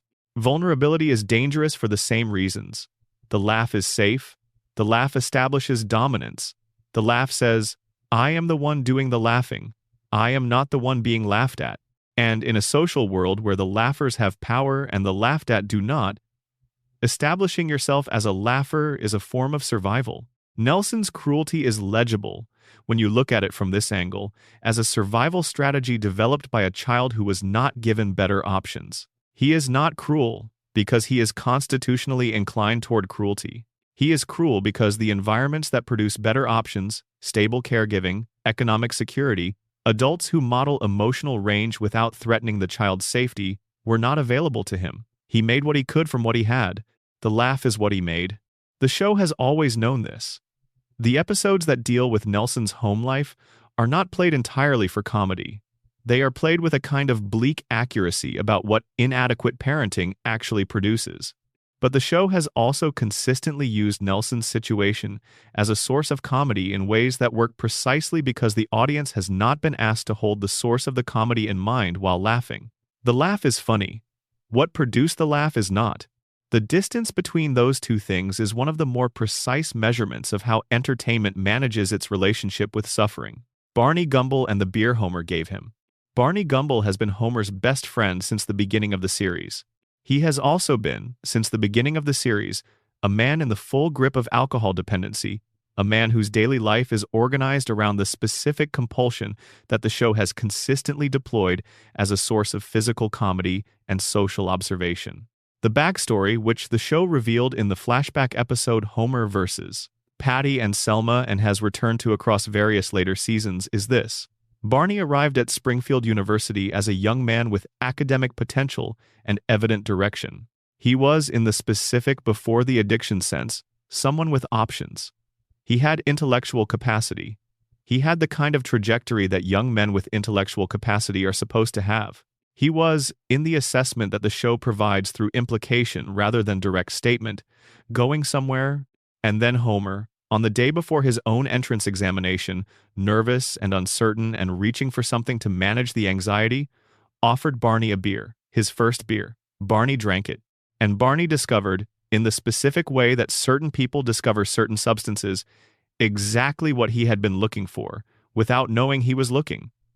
The warmth, the softening, the specific relief of a chemical that makes the inside of your head quieter and more manageable, and briefly, powerfully, sufficient. He never stopped looking for it. He has been looking for it, in the escalating quantities that dependency requires as tolerance builds for the entire run of the series. Homer did not mean to do this. Homer has never meant to do most of the things he has done. The casualness of the offering, one friend giving another a beer before an exam, is as mundane as any casual social interaction. The consequence is the entire arc of Barney's life from that moment forward. And Homer has never been held accountable for this consequence. The show has never held Homer accountable for it. It is presented as a dark joke about unintended consequences, the kind of joke that is funny because the gap between intention and outcome is so enormous. But the outcome is real. Barney Gumble, as the show has depicted him in the episodes that deal with his sobriety, is a man of genuine intelligence and creativity and emotional depth. The sobriety episodes reveal someone who would have been remarkable if the beer had not arrived when it did. He is a filmmaker of genuine ability. He is articulate and perceptive and capable of genuine intimacy. He is, when the beer is not in the picture, the kind of person that people choose to be around because his company is genuinely good. The beer arrived early enough that most of this version of Barney is theoretical rather than actual. He has lived inside the dependency for so long that the person underneath it is visible only in the brief windows that sobriety provides before the cycle closes again. Springfield treats these windows as charming anomalies, rather than as indications of something that could be permanent if adequately supported. Barney sobers up. Springfield is impressed. Barney drinks again. Springfield shrugs. The cycle is considered his cycle rather than a system failure. The show never directly states that Homer's beer destroyed Barney's life. It frames the flashback as darkly humorous, as the kind of origin story that reveals more than it intends. But the implication is always there, and what the implication describes is not a joke. It is a man who was handed a substance at the wrong moment by someone who did not know what he was handing, and who has been paying for that moment ever since. Homer still thinks of Barney as his best friend. They watch football together. They drink together. The friendship is warm and genuine, and structured entirely around the thing that originally destroyed one of them. Neither of them appears to find this troubling. Springfield does not find it troubling. It is just how things are. It is just Barney and Homer. It has always been Barney and Homer. Groundskeeper Willie and the fire nobody answered. Groundskeeper Willie's origin story, as revealed across the Treehouse of Horror specials and the various regular episodes that touch on his backstory, is one of the more genuinely tragic stories in the show's supporting cast, and it is deployed so consistently as comedy that its tragic dimensions are easy to miss. Willie is Scottish. This is the beginning and the end of what most casual viewers know about his character, because the show has used his nationality as the primary comedic frame for his appearances across decades of episodes. He is aggressively, specifically romantically Scottish, kilts and Braveheart references, and a temper shaped by ancestral grievance and the specific pride of a man who considers his nationality a sufficient explanation for most of his qualities. But the Treehouse of Horror episode that established Willie's nightmare persona revealed, inside the horror parody structure, something that the regular episodes have always implied and rarely articulated. Willie burned to death. He burned to death while trying to save children who were in danger, performing an act of genuine heroism that cost him his life. And the children he saved did not save him, and the adults who were present did not save him. And Springfield moved on and forgot, and Willie's ghost exists in the Treehouse universe because injustice that goes unacknowledged tends not to stay buried. The horror of that backstory is not the fire. The fire is dramatic and specific, but it is not the thing that resonates when you sit with it in a quiet room. The thing that resonates is the forgetting. The community that had its children saved by this man, and then forgot the man in the way that communities forget things that are uncomfortable to remember. Willie burned, and Springfield went back to its business, and now Willie lives in a shed on the school grounds where he mops the floors and manages the sports equipment, and is the object of consistent comedic condescension from the school administration and the students and the culture of the show generally. He is good at his job. He is fiercely loyal to the institution that keeps him employed. He has no family visible in the show's world, no romantic life of any sustained duration, nothing outside the school that constitutes a life. He has given his entire existence to the place where he once burned trying to save children, and the compensation for this gift is a shed. And the show makes jokes about the shed, and the audience laughs. And Willie mops the floors. Apu and the Quickie Mart. Apu Nahasapimapedalon has a doctorate in computer science from the Calcutta Institute of Technology. He defended a dissertation. He completed a course of graduate study that requires exceptional cognitive and academic ability and sustained commitment across a period of years. He is, by any educational metric, among the most credentialed people in Springfield. He manages a convenience store. The show has always been aware of this gap and has deployed it in various ways across Apu's many appearances. Sometimes the deployment is comedic, The incongruity of the doctorate and the Slurpee machine played for a quick contrast joke. Sometimes it is more complicated. An episode about Apu's immigration history, or his family obligations, or the specific circumstances that brought him to Springfield and kept him there, in a convenience store, behind a counter, for the full run of the series. What the show has consistently shown, even in its more comedic treatments of Apu's situation, is that the gap between his actual capacities and his professional context is not invisible to him. He knows what he has. He knows where he is. He has made a life inside the gap, which is one of the things that people do when the gap cannot be closed, and the life he has made is genuine, and his relationships with the community are genuine, and his investment in the Quickie Mart as a social institution is genuine. But the doctorate is still there. The thesis is still somewhere in the world. The version of Apu who completed a course of graduate study at a prestigious institution and had options for what his life might become is still the person behind the counter, wearing the apron, managing the inventory and the late-night hours, and the Springfield community's complex relationship with its only 24-hour retail establishment. The show has been criticized, with some legitimate force, for the ways in which Apu's characterization relied on stereotypes. That criticism has been discussed extensively elsewhere, and more qualified voices than mine have weighed it carefully. What I want to add to that discussion, from the specific angle of A Quiet Evening with these episodes, is something about what the gap represents independent of the characterization's other elements.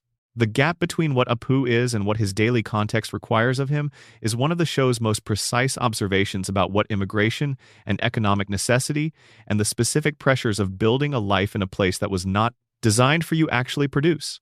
It produces people who are more than the context they inhabit. It produces people who carry their full selves into spaces that only use a portion of those selves, and who manage that reduction with varying degrees of grace and success and private acknowledgement of what has been set aside. Apu manages it with extraordinary grace. The grace is real. The reduction is also real. The show holds both, even if it does not always hold both equally. The Springfield Retirement Castle and its residents. The retirement castle is one of the most consistently melancholy settings in the show's entire geography. It is where Abe Simpson lives, which means it is a place the show returns to frequently across its run, and it is depicted each time with a specific kind of institutional accuracy that the comedy framing softens but does not eliminate. The residents of the retirement castle are warehoused. This is the accurate and unsparing word for what is happening in that building. They are human beings who have been placed in an institution designed to manage their decline, and the management is minimal in a way that the show depicts without comment and without particular emphasis, but with the persistence of something that keeps appearing because it keeps being true. The facility is underfunded. The staff is overextended. The recreational activities are token gestures toward engagement. The residents sit in chairs and wait for something to happen, and the waiting is the primary texture of their days. Abe Simpson is the show's most extended portrait of old age, and he is one of the most genuinely complicated characters the show has produced, in the way that genuinely complicated characters tend to be complicated not through dramatic internal conflict, but through the accumulation of specific detail that resists easy summary. He was a father. He raised a child alone after his wife went underground. He served in a war that he is proud of in the specific way of men who served in wars that were called necessary and that made demands that required them to do things they carry. He had a wife he loved and lost. He built a life from ordinary materials, without the resources that wealth provides and without the social advantages that certain other characters possess, and the life he built produced Homer, which is a specific kind of outcome that the show has never been fully certain how to assess. And now he is in the retirement castle, telling stories that nobody wants to hear to people who are also telling stories that nobody wants to hear, because the act of telling is the last remaining form of transmission, the last available way to say, I was here, I experienced things, the experiences were real, I was a person with a specific interior and a specific history, and I am asking you to receive some portion of that before the time runs out. Nobody receives it. The show's comedy around Abe is built on the unreceivability of his stories. He rambles. He digresses. He loses the thread. He conflates decades. He begins in one direction and arrives somewhere else. These are the comedic mechanics of his appearances. But the mechanics are also an accurate portrait of what happens when memory stops being reliable and storytelling becomes the only available form of self-assertion, and the mechanism of storytelling itself begins to fail. Abe Simpson is trying to be present in his son's life, and in the world, and in the record of people who existed. He is failing, mostly, because the tools he has for this project are no longer reliable. And Springfield does not attend to his failure with particular compassion. It chuckles at the rambling and moves on. Homer visits when he needs something and leaves when the need is met.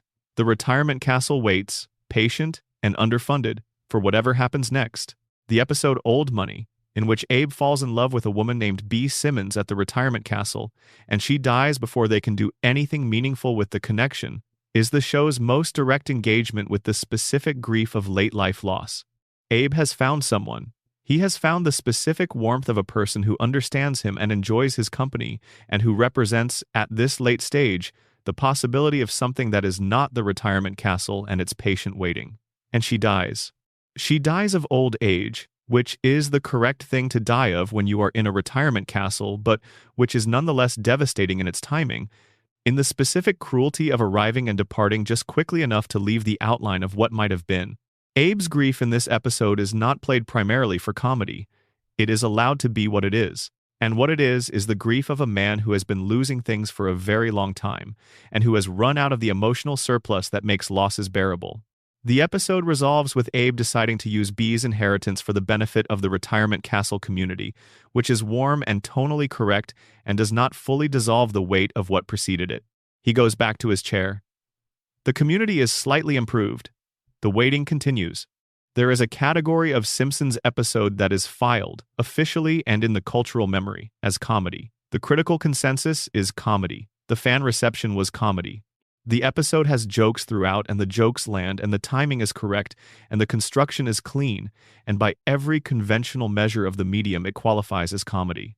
And also, if you are watching it in a quiet room with the lights down and the day's noise cleared from around you, it is one of the sadder things you have ever watched. These episodes make you laugh. There is no question that they achieve comedy, but they are also doing something else simultaneously, something the comedy is scaffolded around but not equivalent to, and if you watch them with enough quiet, you can hear the second thing running underneath the first. Bart sells his soul season 7, episode 41995. The premise of this episode is theologically playful in the tradition of good religious adjacent comedy. Bart, as an elaborate prank, convinces Milhouse that souls are not real and sells his soul, documented on a piece of paper and signed, for $5. This is the kind of transaction that a certain kind of secular 10-year-old mind constructs as a demonstration of sophisticated disbelief. The soul is superstition. Therefore, the document has no value. Therefore, the transaction is a joke at Milhouse's expense. And then things begin to go wrong for Bart in ways he cannot explain through his secular framework. The automatic doors at the Quick E-Mart do not open for him. Not the kind of malfunction that has an obvious cause. Simply do not open. Animals that approach Bart's sister without hesitation do not approach Bart. His laughter has changed. It is coming from the right place anatomically, but it is effortful in a way that it was not before. Produced rather than arising, performed rather than felt. He is cold without a temperature explanation. He is experiencing in a dozen small and specific ways the absence of something he previously had and did not notice having. The episode tracks Bart's growing distress with seriousness. It does not undercut his distress with comedy. It gives the distress room to develop. And the sequence in which Bart cannot sleep, lying in his bed in the dark of his room, trying to identify what is wrong, trying to locate by feel the shape of what is missing, is one of the most unusual passages in the show's long history. He is a 10-year-old child in the dark, searching for his own soul. The comedy reading of this is clear. The joke is that Bart sold his soul, therefore the supernatural consequences are exactly what the theology would predict, and the comedy is the gap between Bart's secular bravado and the specific, mundane ways in which the universe is proving him wrong. This reading is correct, and the comedy works. But the other reading, the one that emerges in the quiet of a dark room, is not a comedy reading. It is a reading about what it feels like to be separated from the thing in yourself that makes other things feel real. The soul, in this episode's internal logic, is not a theological concept. It is the source of genuine experience. The thing that makes laughter feel like laughter rather than the production of laughter. The thing that makes the outside world register as something you are actually in, rather than something you are watching from a position of perpetual outside.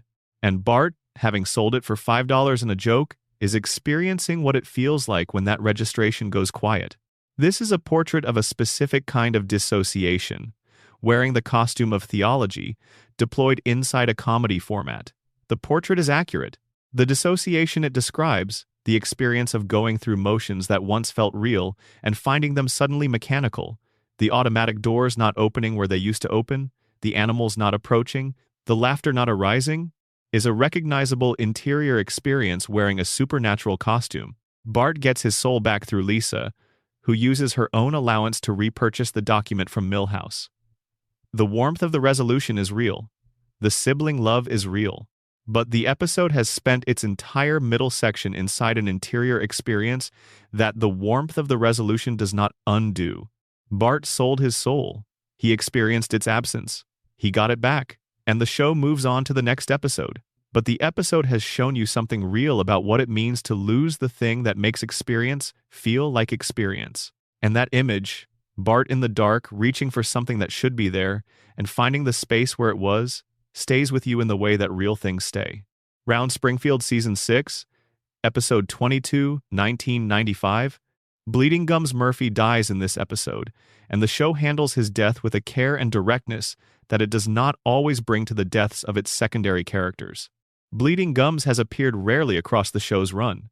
He is Lisa's jazz mentor, the adult figure who has consistently met her at her level in the specific language they share, the music, without requiring her to translate herself into something more legible to the people around her. He plays saxophone. He has a checkered history that the show has touched on in various episodes. He is a genuine connection in a life that does not have as many genuine connections as it should. He dies early in the episode, somewhat abruptly, before the audience has fully processed that this is what is happening. The abruptness is honest. People die in ways that do not respect the narrative conventions we expect around significant losses. They die before we have prepared ourselves for the death, and in circumstances that do not provide the formal apparatus of farewell. Bleeding Gums dies. Lisa finds out at the hospital. The episode continues. Lisa grieves. The episode follows her grief without rushing it or using it primarily as a vehicle for comedy. She is 8 years old and her mentor is gone, and the show is not going to make that easier than it is. Bart, in a completely separate subplot involving a stomach problem and a hospital visit, stumbles across Bleeding Gums' only commercially released album in the hospital gift shop. He uses the settlement money from his hospital stay to purchase it for Lisa. This is, in the context of Bart's relationship with his sister and his relationship with money generally, a gesture of considerable and quiet generosity. The show does not make a large scene of it. Bart does not present the gift with elaborate flourish. He simply gives it to her, because she needs it and he has the means to provide it. Lisa arranges for the album to be played on Springfield's jazz radio station, and the music goes out into the night air over the town that never quite appreciated him. And in the clouds above Springfield, in the visual language that the show reserves for its most explicitly emotional passages, Bleeding Gums Murphy appears playing his saxophone, present one last time in the medium that was always his truest one, heard across the city at the scale he deserved and rarely received. This sequence does not work if you are watching casually. The sentiment is substantial and the imagery is soft, and the show is asking you to feel things about a character whose appearances across the show's run have been limited. But it does work for those watching with the right kind of attention, because the show is not only asking you to mourn Bleeding Gums Murphy specifically, it is asking you to mourn the specific grief of losing the things that made the world feel less alone. The mentor who saw you, the person who met you at your own level, the rare and specific connection that Springfield, and any Springfield, rarely provides. Lisa is 8 years old. She is still 8 years old. She will always be 8 years old. Bleeding Gums is gone. And she played his music on the radio because he deserved to be heard at the scale of his actual gift, and because she could not think of anything else to give him that measured up to what he gave her. Mother Simpson Season 7, Episode 8, 1995. The story of Mona Simpson, Homer's mother, has been discussed in other contexts in this collection of episodes.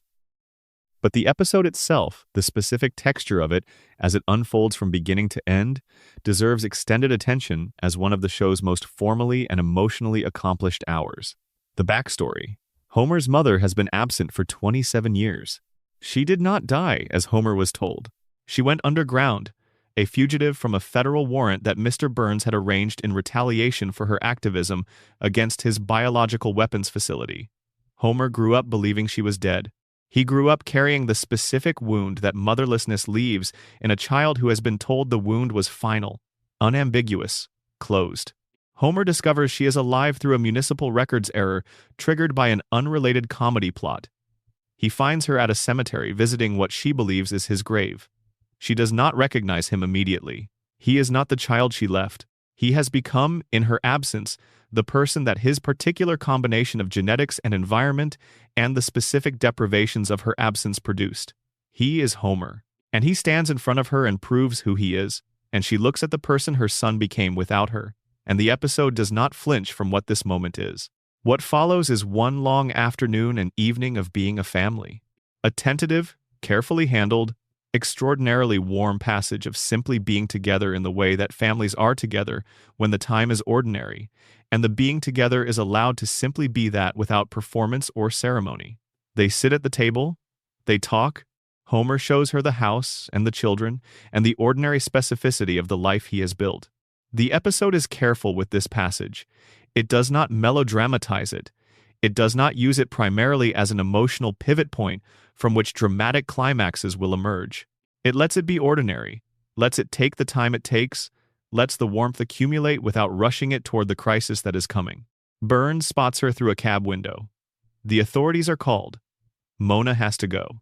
Homer has to watch his mother leave again, for the second time in his life, and this time he knows why she is leaving and who is responsible, and what the choice that produced this departure actually cost, and the knowledge does not make the departure any easier.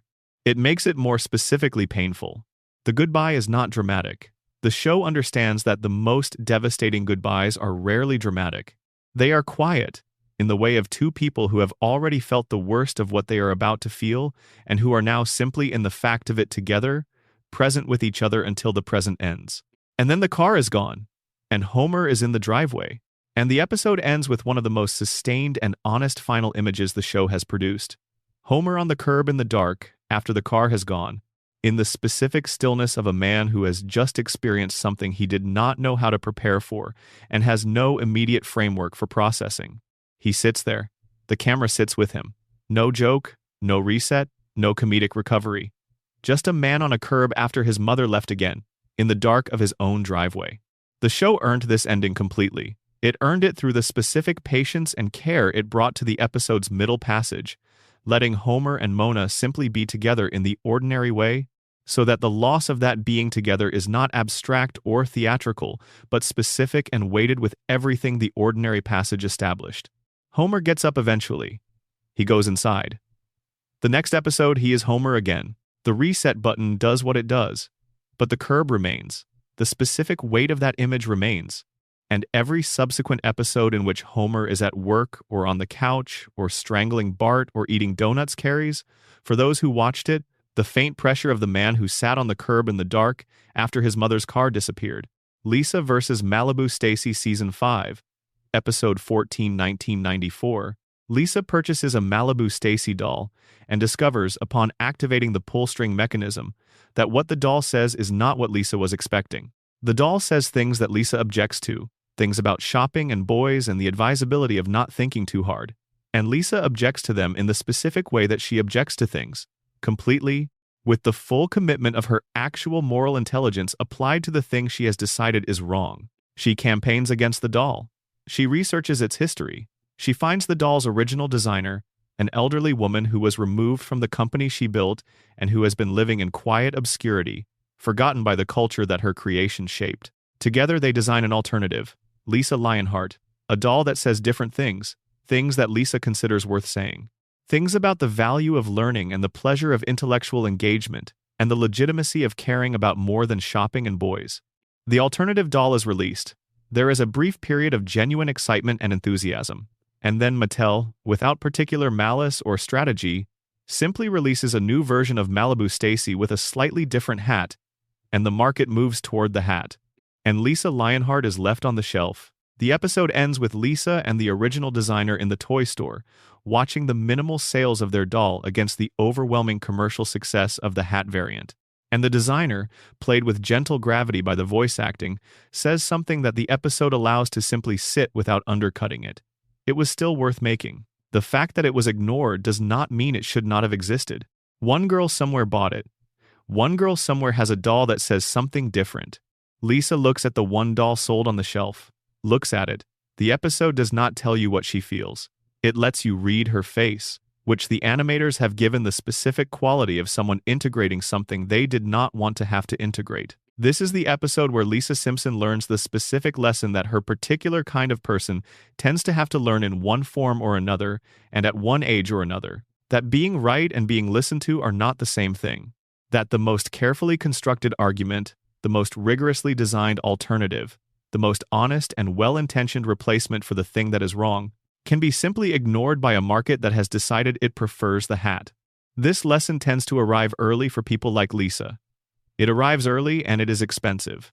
And the show delivers it inside a comedy episode about toy shopping, which is one of the more formally precise decisions in the show's history. You are watching a comedy about dolls.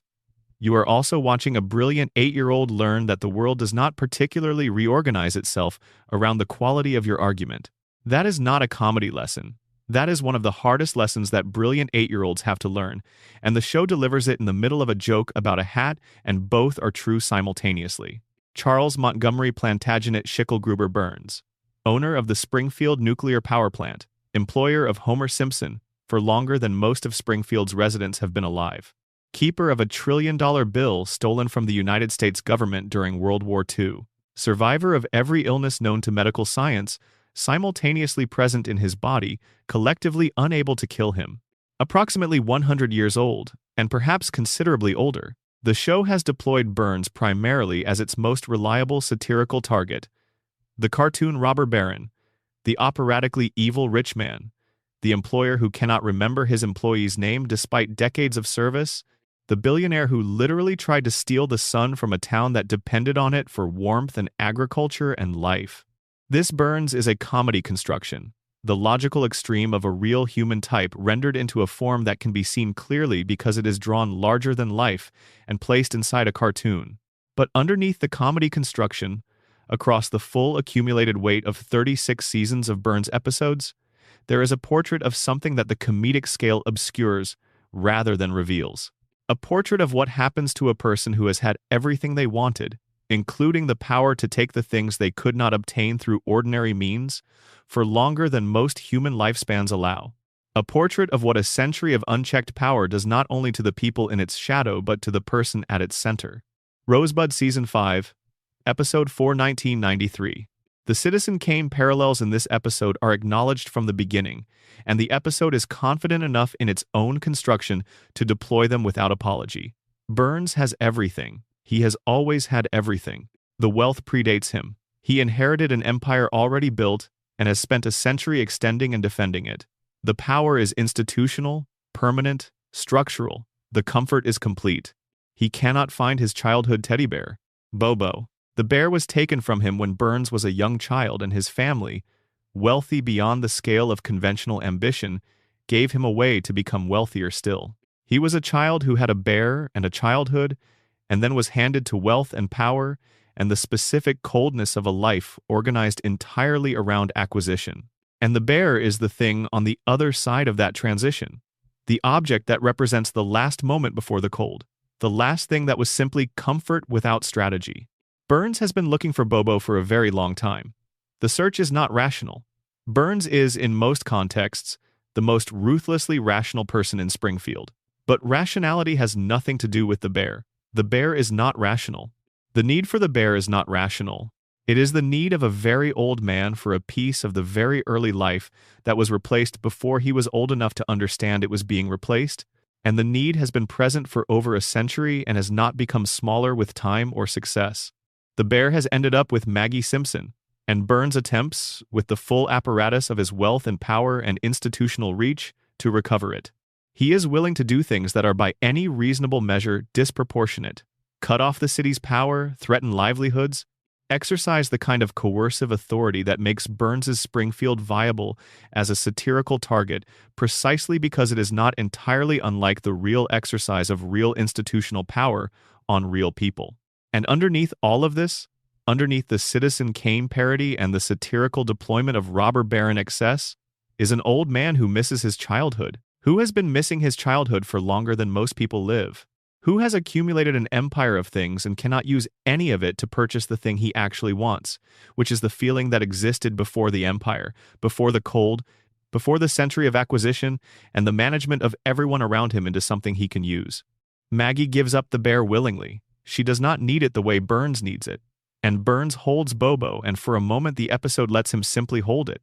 The cruelty and the manipulation and the 100 years of harm fall away for a beat, and there is just an old man with a stuffed animal, and the stuffed animal is the one thing in the world that is not afraid of him and does not require management. The moment ends. The episode continues. The comedy reasserts. But the moment was real. And the thing that made it real was the show's willingness to treat Burns's loneliness as something other than a comedic irony. It is not comic irony that Burns is lonely. It is the logical outcome of a century of organizing everything around the acquisition of things that are not the thing he needs. Last Exit to Springfield Season 4, Episode 17, 1993. This episode is universally regarded as one of the greatest things the show has ever produced, and the regard is entirely deserved. The comedy construction is flawless. The labor dispute premise allows the show to deploy its full satirical range across political comedy, parody of specific films including The Godfather and Citizen Kane, and the specific comedic machinery of Homer being accidentally competent in a situation that requires genuine competence. What is less discussed, in the celebrations of this episode's formal achievements, is what the Burns flashback does to the episode's satirical argument. Burns, in a private moment of remembering, recalls the history of labor conflict at his family's enterprise. A flashback shows young Montgomery watching his grandfather manage workers, and the grandfather is not a monster in the melodramatic sense. He is entirely comfortable. He is at ease in the exercise of his power over the people his enterprise employs. He explains to young Montgomery, with the patient clarity of a man transmitting an inheritance, that workers who organize are dangerous not because they are wrong about the conditions of their employment, but because their organizing threatens the fundamental arrangement that makes the enterprise possible. Young Montgomery absorbs this. He takes it in with the specific receptiveness of a child in the presence of an authority figure they trust, a grandparent teaching a grandchild something the grandparent considers essential. This is not villainy in the theatrical sense. This is transmission. This is one generation giving the next the ideological framework within which the next generation will live and operate and make decisions for the rest of their life. Burns did not invent his relationship with power. He received it. He was educated into it by someone who considered it wisdom, and he has spent a century executing that wisdom with extraordinary competence and very little reflection, because the framework was received early enough and completely enough that it does not feel like a framework. It feels like reality. This is what makes Burns the most genuinely disturbing character the show has produced. Not the theatrical villainy of specific evil acts, though those acts are real and their consequences are real. What makes him disturbing is the completeness of his formation. He was built, by wealth and privilege and the specific pedagogy of his grandfather's example, into the thing he is. He has been that thing for a century. The building was done so long ago that there is no Burns underneath it who might have been something different. The thing he is and the person he was built to be are not separable. When Homer wins the labor dispute, when the union maintains the dental plan that Lisa needs for her braces, the victory is real and the comedy is genuinely triumphant. But the structural conditions that produce the dispute are unchanged. Burns is still there. The plant is still the plant. The arrangement that his grandfather taught him is still the arrangement he operates within. Homer has won a specific battle. The architecture of the war is untouched. Burns' Air Season 5, Episode 18, 1994, Burns nearly drowns in his bathtub. The near drowning is played for comedy in the specific register of dignified old age, encountering its most undignified vulnerabilities, and the comedy works. But the near drowning triggers a genuine response in Burns, awareness that he has no one to leave the empire to. He has spent a century building and maintaining this empire. He has made it into the dominant organizing force of Springfield's economic and social and environmental reality. It is vast. It is comprehensive. And it will dissolve the moment he is gone because there is nobody in his life with the interest in receiving it or the specific preparation that receiving it would require. He holds a competition. He interviews children from across Springfield, auditioning candidates with the systematic efficiency of someone who has always hired people through evaluation rather than relationship. He finds Bart. He selects Bart. He installs Bart in the mansion and begins the work of remaking him. The episode's comedy is at its best in the Burns-Bart sequences. Bart as miniature mogul, Bart in oversized Burns environments, the visual and tonal comedy of this particular child in this particular context. The jokes are well constructed. The parody elements are sharp, but the episode is also doing something more complicated in these sequences, something the comedy framing permits but does not require. Burns' attachment to Bart is real, not fatherly in the way that the word father usually suggests. Burns has not had a model for that kind of relationship and has not sought one. But he has something for Bart that is, for Burns, the closest available thing to genuine care. He is interested in Bart's formation. He is interested in what Bart could become. He is investing, for perhaps the first time in the show's run, something other than strategy and acquisition in another person. He cannot express this in any functional way. He can only express it through the mechanisms he has, which are the mechanisms of control and acquisition. Bart is something he has decided to have, and having things is the only register of care that Burns' century of formation has given him access to. But the care is present underneath the control. The show, in its better Burns episodes, always allows the care to be visible beneath the control. It allows you to see that what looks like acquisition is also attachment, that what looks like the extension of power is also, however dysfunctionally, the extension of feeling. Bart chooses his family. He goes home. The resolution is comedically and emotionally satisfying, and Burns is alone in the mansion again, which is where he has always been, because the things he knows how to do are not the things that prevent loneliness. They are the things that guarantee it. Monty Can't Buy Me Love Season 10, Episode 21, 1999. Burns desires public affection. He has, at some point in the episode's setup, become aware that he is not liked by the people of Springfield. He is obeyed and feared and managed and avoided, but he is not liked, and the awareness of not being liked sits with him in a way that the episode does not entirely play for comedy. He attempts to generate affection. He performs large public gestures. He tries to be accessible and warm and present in the ways that people who are liked tend to be present. He fails consistently, because his conception of what makes a person likable is severely out of calibration with the current century, and because the behaviors that produce genuine affection are not behaviors that can be performed from the outside through deliberate strategy. Genuine affection tends to emerge from genuine connection, and genuine connection requires a degree of vulnerability that Burns' century of formation has made essentially unavailable to him. The episode is primarily comic and achieves its comedy, but in the midst of the comedy there is a moment worth pausing on. Burns, at a party arranged in his honor, surrounded by people who are there because of obligation or proximity to his wealth, looks across the room. He looks at the crowd of people who are present because his money required their presence, and he knows. The episode gives him the knowledge. He knows that not one person in this room has chosen to be near him. Every warm body in his orbit is there because his wealth created the gravity that pulled them, and the warmth is not for him, not for Burns, not for the specific person inside the wealth. It is for the wealth itself. He is the richest man in America at 100 and however many years old. He is entirely alone in his own house at a party in his own honor. That is not a comedic condition. That is the specific outcome of a century spent acquiring things as a substitute for the thing that the acquiring was always instead of. The show knows this. Burns knows this.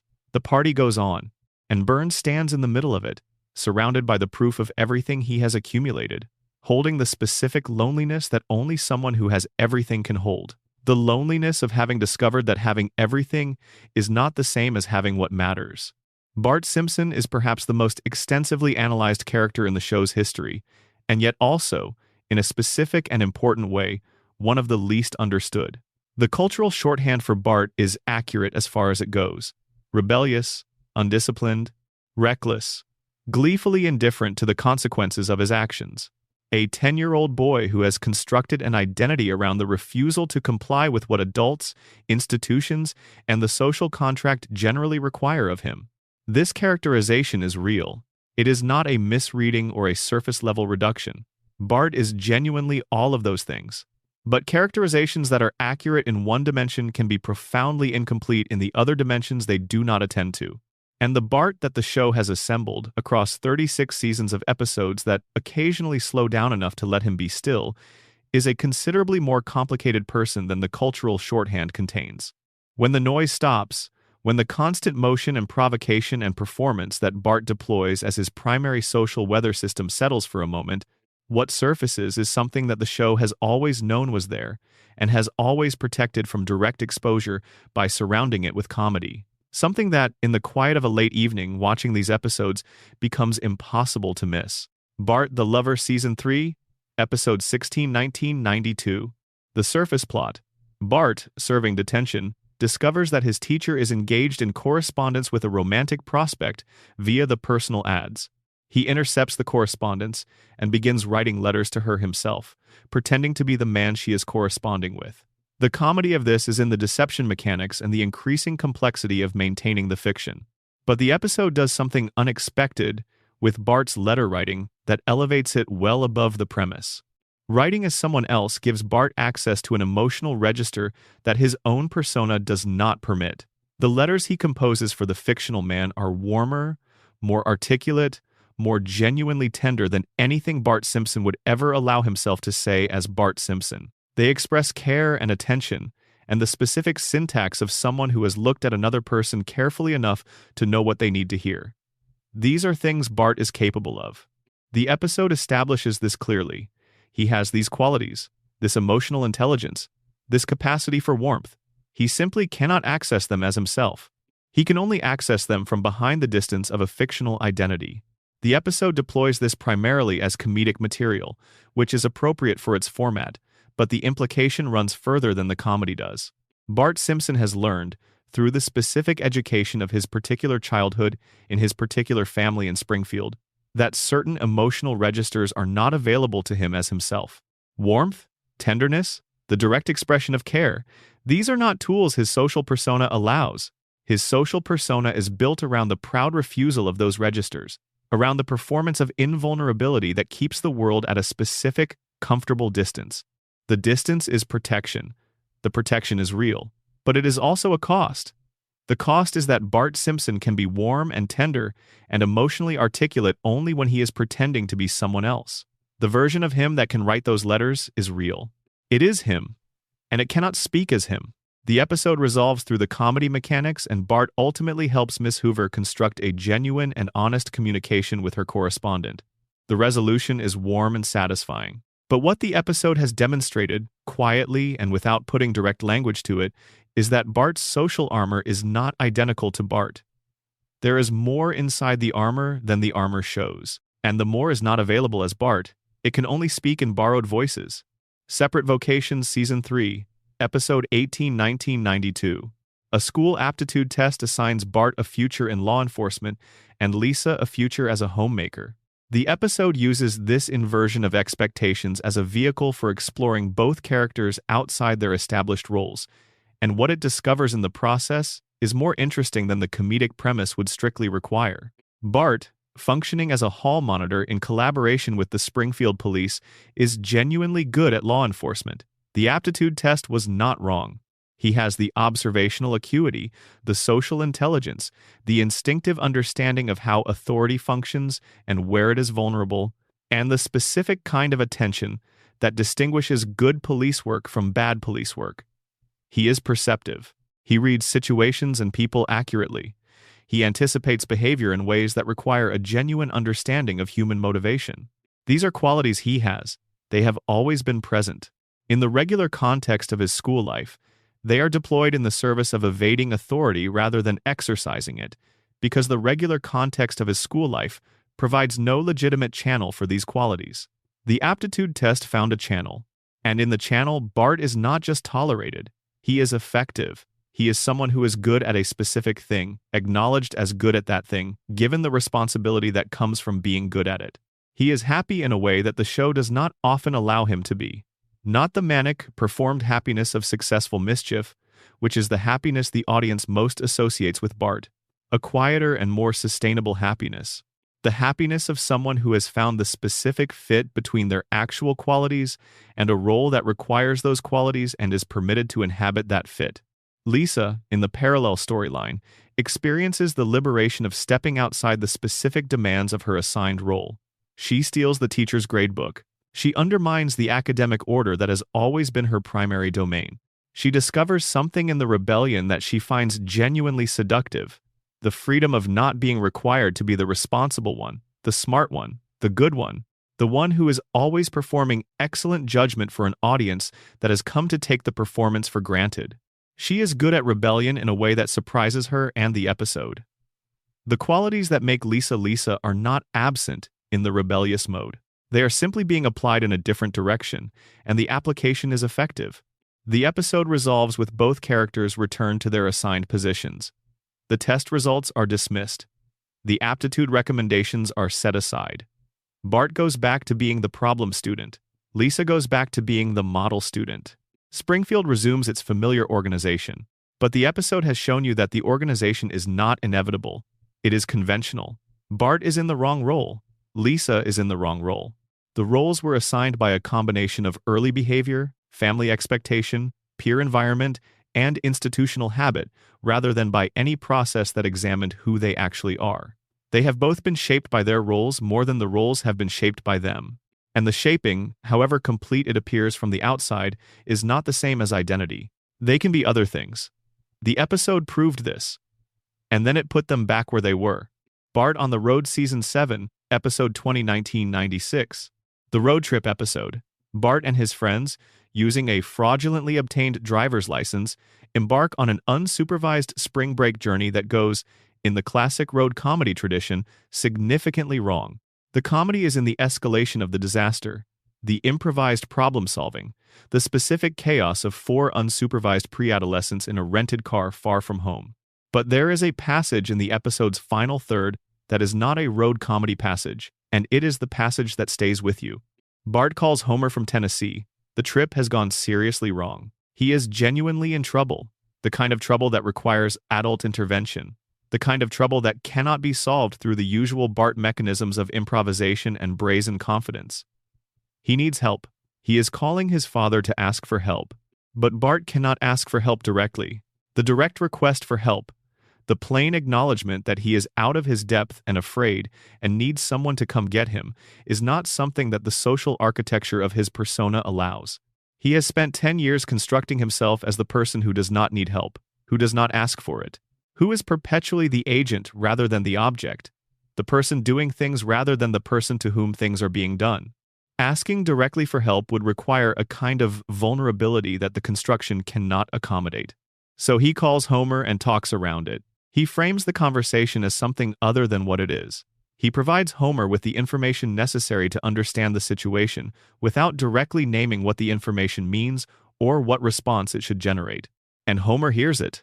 Homer, who is not consistently attentive, who operates at a significant cognitive deficit relative to the demands of most situations, who has in many episodes failed to read rooms and people and situations that were considerably less subtle than this one, hears what is underneath Bart's framing. He hears the distress under the bravado. He understands what is being asked without the asking being made explicit. He provides the help in the exact way that allows Bart to receive it without formally acknowledging that he needed it. A series of phone calls follows, in which Homer and Bart solve the situation through an extended exchange that treats the situation as something other than what it is, maintaining the fiction that Bart is calling to chat and Homer is responding with incidental information rather than rescue. The fiction allows the rescue to happen. The fiction allows Bart to be helped without having to be the person who asked for help. What happens between Homer and Bart in these phone calls is one of the warmest and most precisely observed passages of their relationship in the show's entire run. They are speaking to each other in a code that they both understand perfectly, and neither has explicitly negotiated. Homer has somehow found in this moment the exact right emotional calibration that Bart needs.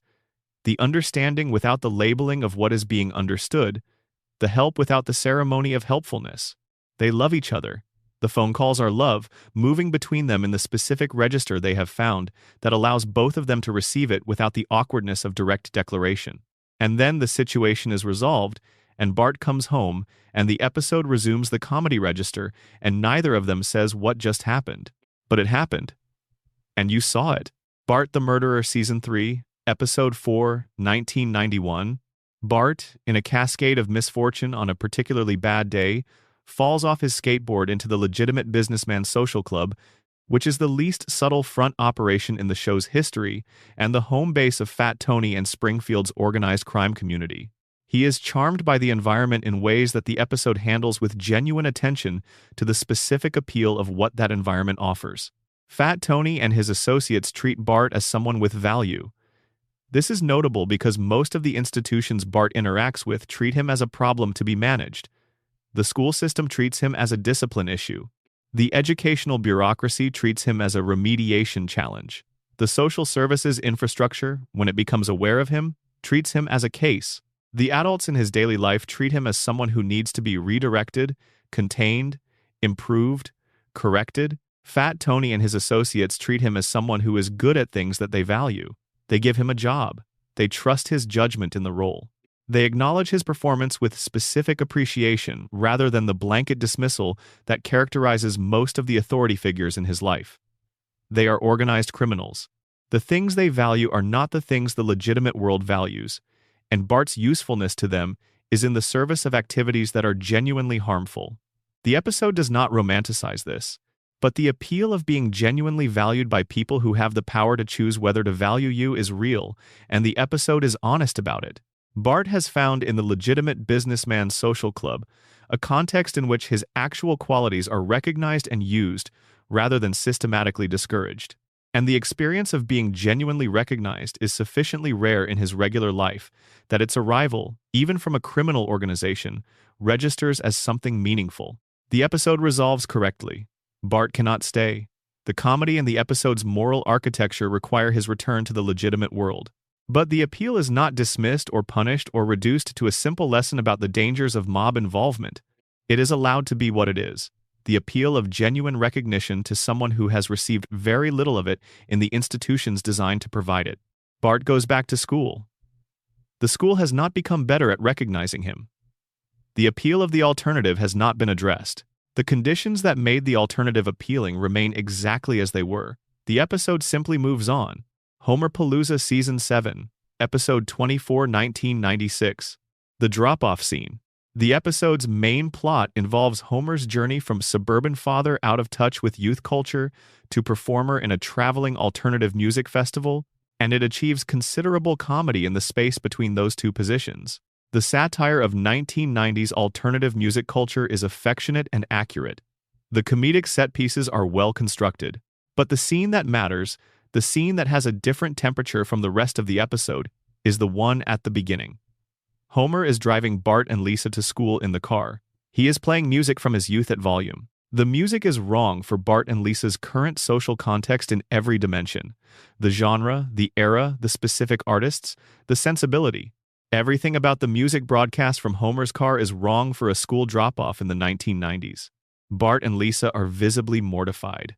The social cost of being seen with this music coming from this car, in this drop-off context, is real and specific and calibrated to the exact social economy of middle school, where the wrong music from the wrong parent's car can constitute a significant social event.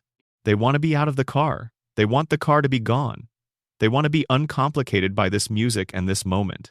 Homer does not argue. He does not insist. He drops them off and he drives away. He drives away with the music still playing, unchanged, at the same volume, with the same apparent relationship to the music that he had before the drop-off. The music is not for them. It is not a performance. It is just what Homer listens to and has always listened to and will listen to on the drive back regardless of what they think of it. And Bart, standing on the sidewalk watching the car disappear into the school traffic, has a moment of seeing his father in a way that is different from the usual way he sees him. Not different because of any specific revelation, simply different because of the angle. He has just watched Homer drive away with the music playing, completely himself, completely at ease in his own preferences, indifferent to the social judgment of the drop-off zone. And there is something in that image that is not embarrassment exactly. It is something more complicated than embarrassment. It is the specific recognition that your parent is a full person with a full interior that exists independently of their relationship to you, and that the full person has qualities that you might, from outside the relationship, find genuinely notable. Bart is 10 years old and standing on a sidewalk and having a version of this recognition. The episode does not put dialogue to it. It simply lets the moment be what it is, a child watching a parent, and something in the watching landing differently than it usually does.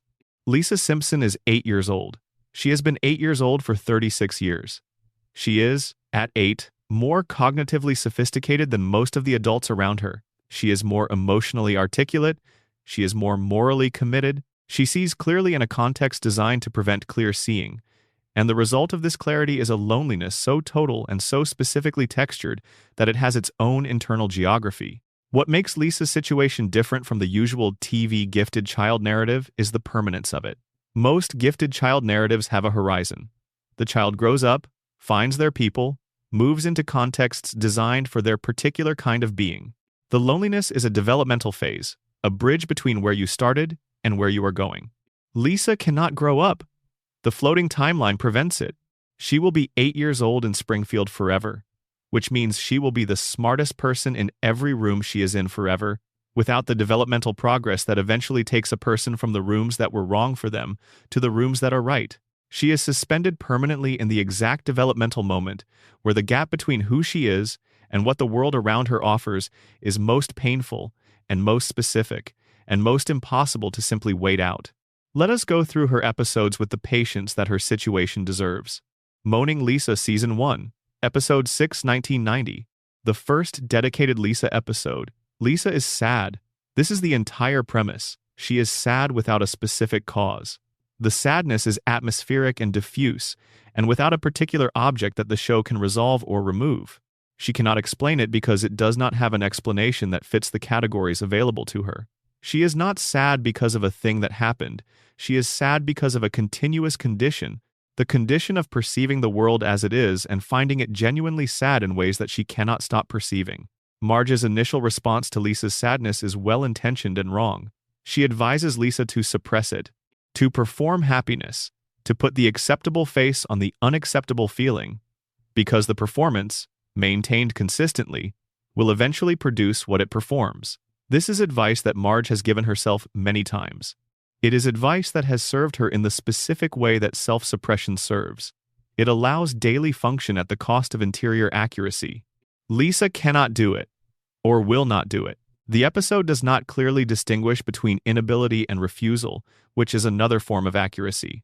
In the face of something true, the distinction between inability and refusal to deny it becomes very thin. Marge comes back to her. She reverses herself. She tells Lisa something that she perhaps needed to tell herself some time ago. Feel what you feel. The feelings are not wrong. They are not malfunctions. They are your specific response to your specific experience of being alive. And the response is legitimate regardless of whether it is convenient for the people around you. This is a form of permission. It is a form of seeing, the specific seeing of one person by another that acknowledges the interior rather than requiring its management. Marge gives this to Lisa, and Lisa receives it in the specific way that someone receives something they have been waiting for without knowing they were waiting. The episode ends with Lisa playing her saxophone. This is always the right ending for a Lisa episode because the saxophone is always the truest available language. When the words of daily life are insufficient for what is actually happening inside her, she plays. The music says what the words cannot. And the show gives her the time and the frame for the music to simply be what it is. Not comedic, not a joke, not a sight gag, but an 8-year-old child expressing something true through the only medium adequate to it. Moaning Lisa established the terms of Lisa's story. The sadness is real. The perceptiveness that produces it is real. The world that does not accommodate either of these things is real. And the show is going to hold all three of these realities simultaneously without resolving them into something more comfortable for as long as it runs. It has been running for 36 years. The sadness has not resolved. The perceptiveness has not dimmed. The world has not become more accommodating. Lisa is 8 years old in Springfield, and she will be 8 years old in Springfield forever. And the saxophone is the language she has, and she plays it. And it is true, and it is not enough, And it has to be enough. And it has to be enough. And she plays. Summer of 4 Foot 2 Season 7, Episode 25, 1996. The family takes a vacation to Little Pragmatisquarm Setport, a seaside community. And in this new environment, something extraordinary happens for Lisa. Nobody knows her. Nobody has already categorized her. Nobody has received the reputation that precedes her in Springfield. The reputation of the impossible overachiever, the relentless brain, the girl whose intelligence makes her unapproachable to most of her peers and exhausting to the rest. She can be new. In this place, with these people, she can be a version of herself that has not yet been assigned the role that Springfield's social ecosystem has spent her entire life installing her in. She makes friends. Real friends, spontaneous, uncurated, based on nothing more than the specific chemistry of people finding each other interesting in the uncomplicated way that vacation chemistry sometimes produces. She laughs with them. She spends days with them that are not organized around her intelligence or her achievements or the particular social burden of being Lisa Simpson in Lisa Simpson's life. She is just a person spending time with other people who enjoy her company. The episode captures this with extraordinary lightness and accuracy. The summer vacation tone is right. The specific freedom of days without the ordinary organizing structures, the particular ease of social connection in temporary shared contexts. Lisa finding friends in this context is entirely believable because the context has removed the specific obstacles that prevent her from finding friends in her ordinary context. She also manages, across the episode's middle section, the uncomfortable experience of Bart threatening to expose her regular identity to her new friends, who would be, the episode implies, less interested in her if they knew the full picture. The anxiety of this threat is real. Lisa, who has found something she does not usually have, is terrified of losing it to the revelation of who she actually is, which means she suspects, not entirely incorrectly, that who she actually is would be a problem for these people who currently like her. The episode resolves with the friends learning who she actually is and liking her anyway. This is the warm ending, and the show earns it with sufficient care that the warmth is not hollow. They write her name in the sand. And then the vacation ends. They go home. She goes back to Springfield. Her new friends are in whatever geography vacation friends are always in, which is to say they are unreachable, present only in the specific and irreproducible warmth of memory. She is back in her school and her family and her daily context. She is back in the role that the context has always assigned her. The sand writing is in the past tense. This is the episode's most honest passage, which is the passage it does not show, the drive home. Lisa in the back seat watching the landscape change from vacation geography to familiar geography, knowing exactly what she is driving toward and exactly what she is driving away from, carrying the brief experience of being simply a person that other people liked without the weight of her specific reputation and her specific intelligence and her specific role in the social economy of Springfield Elementary. The episode ends before that drive is finished. The credits play over the warm image of the sand. And the drive continues in the imagination of the viewer, and the destination is a life that is less good than the one just left behind. And it is the life Lisa will live forever. She of Little Faith Season 13, Episode 6, 2001. Lisa converts to Buddhism in this episode. The conversion is handled with genuine respect for the tradition she is entering. The show did real work to understand what Buddhism actually is, and what it might offer a person with Lisa's specific interior, and the result is more thoughtful than the usual sitcom treatment of organized religion. What Buddhism offers Lisa, as the episode depicts it, is primarily this: the legitimacy of sitting with uncertainty, the permission to engage with fundamental questions without requiring certainty as the precondition for the engagement, the specific practice of compassionate attention to what is actually present, rather than the performance of certainty about what should be present or what the approved framework says is present. This fits Lisa in ways that are precise and worth noting. She has always been a person who asks questions that do not have comfortable answers and who refuses to pretend satisfaction with comfortable non-answers.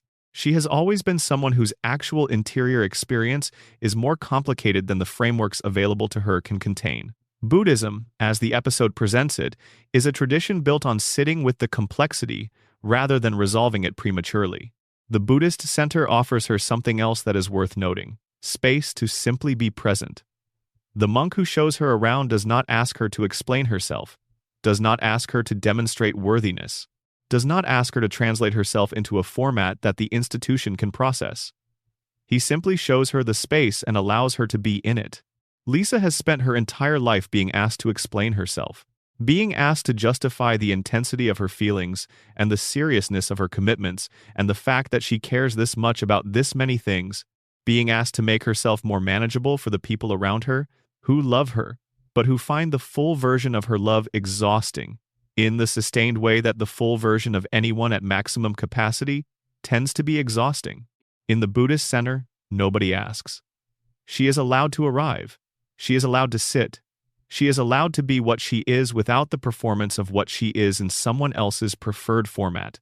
And for Lisa, who is perpetually translating herself, the experience of not needing to translate is a relief so specific that the episode registers it as religious experience. The family conflict the episode generates is resolved with warmth, as the show tends to resolve family conflicts. But the image of Lisa sitting in the meditation hall in silence, simply present, simply herself, in a context that requires nothing of her except her presence, is the image that stays, because it is so rare, because the episode has made clear, through the contrast with her ordinary context, how rare it actually is for Lisa to be in a space that simply wants her to be in it. She goes home after every session. She goes back to Springfield and the family and the school and the daily performance of being Lisa Simpson in a context that does not quite fit. And she meditates. She carries the practice back with her. She carries the specific relief of the meditation hall into the ordinary Springfield day. It helps, perhaps. The show suggests it helps. But the gap between the meditation hall and Springfield Elementary is wide. Lisa is 8 years old and the gap does not close. Bart's Inner Child Season 5. Episode 7, 1993. Homer purchases a trampoline. The trampoline injures several Springfield children. Marge, cataloging the family's pattern of reckless indulgence, arranges for the family to attend a self-help seminar. The seminar's theme is Inner Child Liberation, the suppression of adult restraint in favor of authentic impulse expression. Springfield embraces the philosophy with the wholehearted enthusiasm it brings to most new things that promise comprehensive self-improvement with minimal sustained effort. And Bart, who has never suppressed an impulse in his life, is elevated as the community's model of authentic inner child expression. Springfield wants to live the way Bart lives. Springfield considers Bart the ideal to which their liberated inner children should aspire. Bart is deeply uncomfortable with this. The show plays the discomfort primarily as comedy and earns the comedy. But the discomfort is also real. Bart's behavior, his impulsivity, and his recklessness, and his refusal to comply with the social contract is not a lifestyle philosophy arrived at through reflection. It is coping. It is what a specific child built from the specific materials of his specific experience in his specific family and community. It is the behavior of someone who has found that motion and noise and constant provocation are effective at preventing certain kinds of stillness that he does not want to encounter. The stillness is where the difficult things live. The motion is what keeps him from having to be in the stillness. When Springfield asks him to model the liberated life, to be the image toward which they aspire, Bart finds the role hollow in a way that the comedy contains but does not fully absorb. He does not want to be the model. He does not want to be idealized. Being idealized for the thing you are is a different kind of isolation from being punished for the thing you are, but it is isolation nonetheless. In neither case are you simply a person. In neither case is the thing you actually are, in its full complexity and contradiction, being received as a person. He wants to be 10 years old and get in trouble and go home and watch television. He wants to be Bart Simpson without the ideology that Springfield has decided to build around his behavior. He wants the behavior to be his rather than a symbol of something. And the episode's comedy comes from the impossibility of this desire in a Springfield that has decided what he represents. Springfield goes back to its usual self eventually. The liberated inner child movement collapses under the weight of its own impracticality. Bart goes back to being the problem student rather than the model. And this is, for him, the preferable version. The familiar role, the known quantity, the particular kind of seenness that comes from being consistently in trouble, which is at least a form of being seen. Springfield's supporting cast constitutes one of the most comprehensively characterized ensembles in the history of American television animation. These characters were designed to fill specific functions in the show's comedic ecosystem, and most of them do fill those functions with remarkable consistency across decades of appearances. But because the show ran for 36 years, and because its writers occasionally pointed the camera at these background figures and let it run, certain characters accumulated backstories and implied histories and specific moments of interior visibility that, taken together, tell stories considerably darker than the comedic functions those characters were designed to serve. Chief Wiggum and the weight of what he knows he is. Chief Clancy Wiggum is the show's most reliable emblem of institutional failure. He is incompetent in every dimension that police work requires competence. Investigative, tactical, procedural, ethical. He is easily bribed, chronically underprepared, intellectually under-equipped for the demands of law enforcement in even a cartoon town. His appearances are reliable sources of comedy because his specific failures are well-calibrated and consistently executed, and the comedic timing of those failures is among the show's most reliable mechanisms. But what the show has also established, across its long run, is that Wiggum is not entirely unaware of his inadequacy. He knows, at some level that fluctuates in visibility across different episodes, what he is supposed to be and what he actually is. He has internalized, somewhere in the background of his self-understanding, the gap between the ideal his badge represents and the reality his behavior instantiates. And this knowledge sits with him in ways that the comedy around him does not always fully absorb. The episode that makes this most visible is the one in which Wiggum's father visits. His father is a decorated law enforcement officer. His father has the career that Wiggum's badge nominally represents. And the specific quality of his father's regard for him, not contemptuous, not theatrical in its disappointment, but quietly assessing, the specific regard of a professional for someone who is performing the same profession at a significantly lower level, is one of the more painful things the show has put inside a comedy episode. Wiggum is a man who wanted to be something and became something else, and has arranged his interior life to manage the distance between those two versions. The arrangement required certain accommodations: the bribery, the negligence, the strategic incompetence that is calcified into something the show calls comic, and that functions, from the inside, as a survival strategy for someone who has decided that since competence is unavailable, comfort will serve. Springfield's crime problem is, in part, a Wiggum problem. The Wiggum problem is, in part, a problem of what happens when aspiration fails to produce competence and comfort is chosen over accountability. This is not an unusual human outcome. It is perhaps the most common one, but it is also not a comedy. Or it is a comedy that requires the suffering of the people who live in the city Wiggum is supposed to protect. And when you orient toward the suffering rather than the comedy, it does not look the same. Ned Flanders in the cage that was built for him? Ned Flanders is one of the show's most beloved secondary characters and also, on careful examination, one of its most genuinely disturbing portraits. He is kind. He is generous. He is religiously devout in a way that is consistent and sincere rather than performative. He is a good father and a good neighbor, and by almost every conventional measure of character, a considerably better person than Homer Simpson, the show's nominal protagonist. And the show punishes him for it. Relentlessly, comprehensively, without pause across 36 seasons of his existence. His wife Maude was killed. She was killed because Homer was dodging t-shirts at a Springfield Speedway event, and the projectile that missed Homer hit Maude instead. Homer's specific and characteristic self-interest produced a consequence that Ned had to absorb. And Ned, because Ned is Ned, forgave Homer. He forgave Homer for the death of his wife, in the specific and apparently unlimited way that Ned forgives everything Homer does to him, which is a great deal of things across a great many episodes. The forgiveness looks like grace. From the outside, from the position of someone watching a cartoon, it looks like the specific grace of a deeply religious person who has genuinely internalized the teachings they claim to follow. And the show sometimes presents it this way, as evidence of Ned's genuine virtue, as the thing that most clearly distinguishes him from the less charitable Springfield community around him.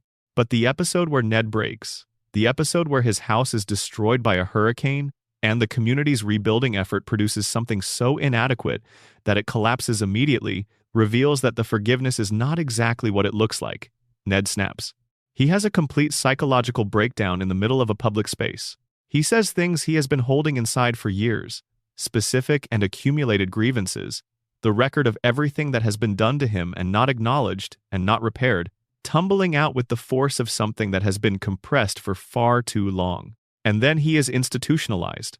And in the institution, it is revealed that Ned's relentless positivity is not a character trait that emerged from genuine internal peace and authentic spiritual conviction. It is a behavioral construct installed by a psychiatrist during a childhood in which Ned was a violent and uncontrollable child whose beatnik parents, believing in absolute permissiveness, did not provide the structure and discipline that he needed. The psychiatrist spent years conditioning the aggression out of him through intensive therapeutic intervention. Ned's kindness is a cage built by a well-intentioned professional around a feral child who needed containing. The cage is not Ned. Ned is the thing inside the cage, and the thing inside the cage has been accumulating grief and anger and the specific energy of a person who has been doing everything right in a system that does not reward rightness for his entire adult life. When the cage fails, briefly, during the hurricane episode, what emerges is not evil. What emerges is exhausted, bottomless despair. His forgiveness of Homer is not grace. It is the conditioned response of a man who was taught, at an age too young to have chosen differently, that certain emotional responses are not available to him. He cannot express the appropriate anger about what Homer's self-interest cost him because the capacity for that expression was removed through behavioral conditioning before he was old enough to understand what was being removed. He forgives Homer because the machinery that would produce any other response was dismantled when he was a child. This is one of the saddest things in the show's entire history. Not sad in the melodramatic sense. Sad in the specific, quiet way of a portrait of someone who does not have full access to their own interior because someone else decided, with the best of intentions, to reorganize it for them when they were too young to object. And God talks to Homer. This is established across multiple episodes. Homer has face-to-face conversations with God. God offers Homer advice and companionship and the specific warmth of divine attention. Homer, who is careless and frequently indifferent to the divine attention he receives, gets it anyway. Ned Flanders, who has organized his entire life around faith, who goes to church every Sunday and prays with genuine attention and builds his daily experience around his relationship with the divine, gets silence. That is the show's thesis statement, stated as clearly as it ever states anything. In Springfield, the universe does not organize itself around moral quality. It organizes itself around something else, something more arbitrary and less fair, and the most conscientious person in town is not the one who receives the most care. Homer is. The universe has chosen Homer. And Ned, who has done everything you are supposed to do to earn divine attention, sits in the silence that the choosing of Homer leaves behind. The silence is Ned Flanders' story. The forgiveness and the faith and the Sunday services and the impeccable conduct and the absorption of every consequence of Homer's choices.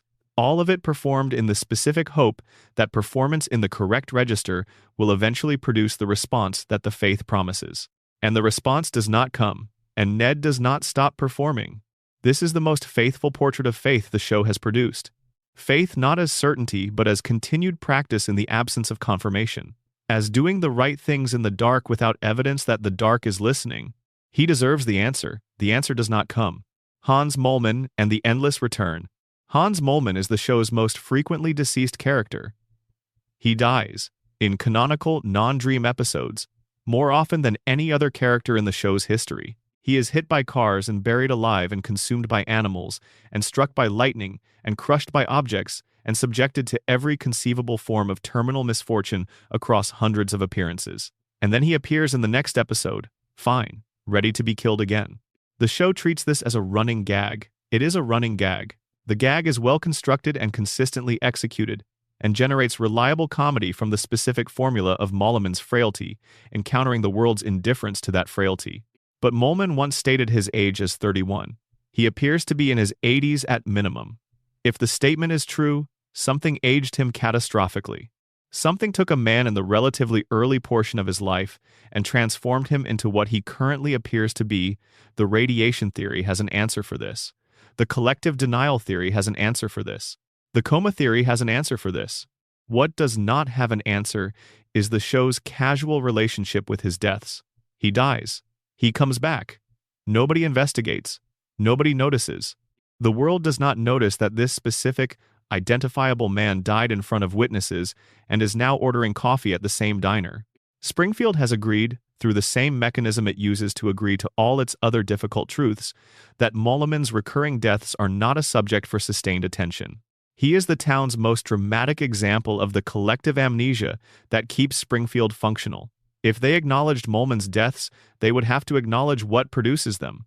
If they acknowledged what produces them, they would have to acknowledge what is happening to everyone else. The chain of acknowledgement leads somewhere the town is not prepared to go. So Molleman dies, and returns, and dies, and returns. And Springfield watches and shrugs and moves on. And this has been happening for 36 years. And somewhere in there, Molleman is 31 years old, which means he was born into a Springfield that was doing to him what it has always done to everyone inside it, and the age on his face and the frequency of his deaths and the world's complete indifference to either of these things is not a running gag. It is a portrait of what prolonged exposure to Springfield produces in its most vulnerable residents. The Simpsons assembled, across 36 seasons of television, a remarkable number of story threads. Some were resolved cleanly within individual episodes. Some were resolved across multiple seasons with the kind of sustained attention to continuity that animated shows rarely manage. But a significant number were introduced, developed to a point of genuine narrative momentum, and then set aside. Not forgotten exactly. The show has always been more aware of its own history than the casual viewer tends to assume, but set aside, placed in a kind of narrative suspension that the show's format and the floating timeline perpetuates indefinitely. These are the suspended threads, the stories that have all the pieces assembled and waiting, the confrontations that the show built toward across seasons and then declined to have, the mysteries that were installed with enough specificity to suggest they were meant to be solved and then left precisely unsolved for the full remainder of the show's run. Homer and Burns, the confrontation that never happened. We have discussed the architecture of this relationship in various contexts across this collection of episodes. Let us now assemble the full picture in the quiet of this final section and look at it clearly.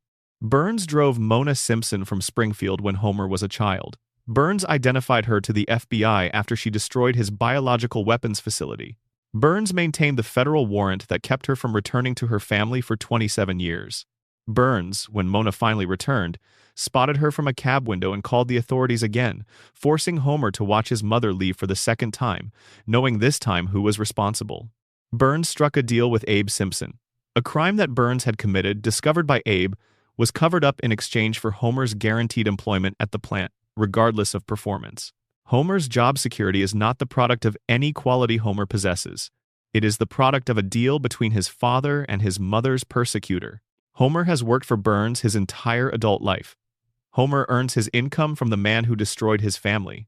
Homer has been financially dependent on the man who cost him his mother, who cost him a childhood with a mother, who shaped the specific psychological architecture of a person who grew up believing he was the kind of son whose mother would rather die than raise. Homer does not know this, or does not know it completely, or knows it in the way that people sometimes know things that are too painful to be fully processed. He knows the pieces, separately, without assembling them into the whole picture. Burns drove out his mother. Burns employs him. The deal with Abe exists. These are facts available to Homer through the episodes in which they were revealed. But the synthesis, the single moment of complete understanding in which all of these facts are seen simultaneously as what they are, has never happened within the show's diegesis. The confrontation that this architecture demands has never taken place. Homer has never stood in front of Burns with the full knowledge of what Burns has cost him and demanded anything. He has never quit. He has never accused. He has never even, as far as the show depicts, sat alone with the full picture and allowed himself to feel what the full picture produces. This is, in part, a function of Homer's cognitive architecture. The show has established that the specific cognitive damage he carries prevents the kind of sustained analytical thinking that connecting these dots requires. In part, it is a function of the psychological damage that the motherlessness itself produced. Homer was broken specifically in the ways that would make this kind of confrontation impossible, and Burns knows this. And Burns designed this outcome. But the show assembled all of these pieces. It placed them all in the diegesis. It built an architecture that demands the confrontation, and then declined to provide it. And the confrontation remains suspended in narrative potential, available but not delivered, for every episode of the show's run after the relevant backstory was established. What would Homer do if he fully understood? The show has never let us know. What would Burns say? The show has never put him in the position of having to say anything. The pieces are all there. The picture they form is complete. Springfield will not let it be seen. The medical research and what Burns knows. The show established, across multiple episodes, that Burns funds comprehensive private medical research. He has pharmaceutical development capacity, he has experimental treatments, he has private physicians operating outside conventional ethical frameworks. He has, by the show's own account, developed the specific treatment regimen that keeps him alive despite carrying every known illness in a state of toxic equilibrium. Burns is a man who understands radiation at the biological level better than almost anyone alive, because his life depends on managing its effects in his own body. He has been managing those effects for decades.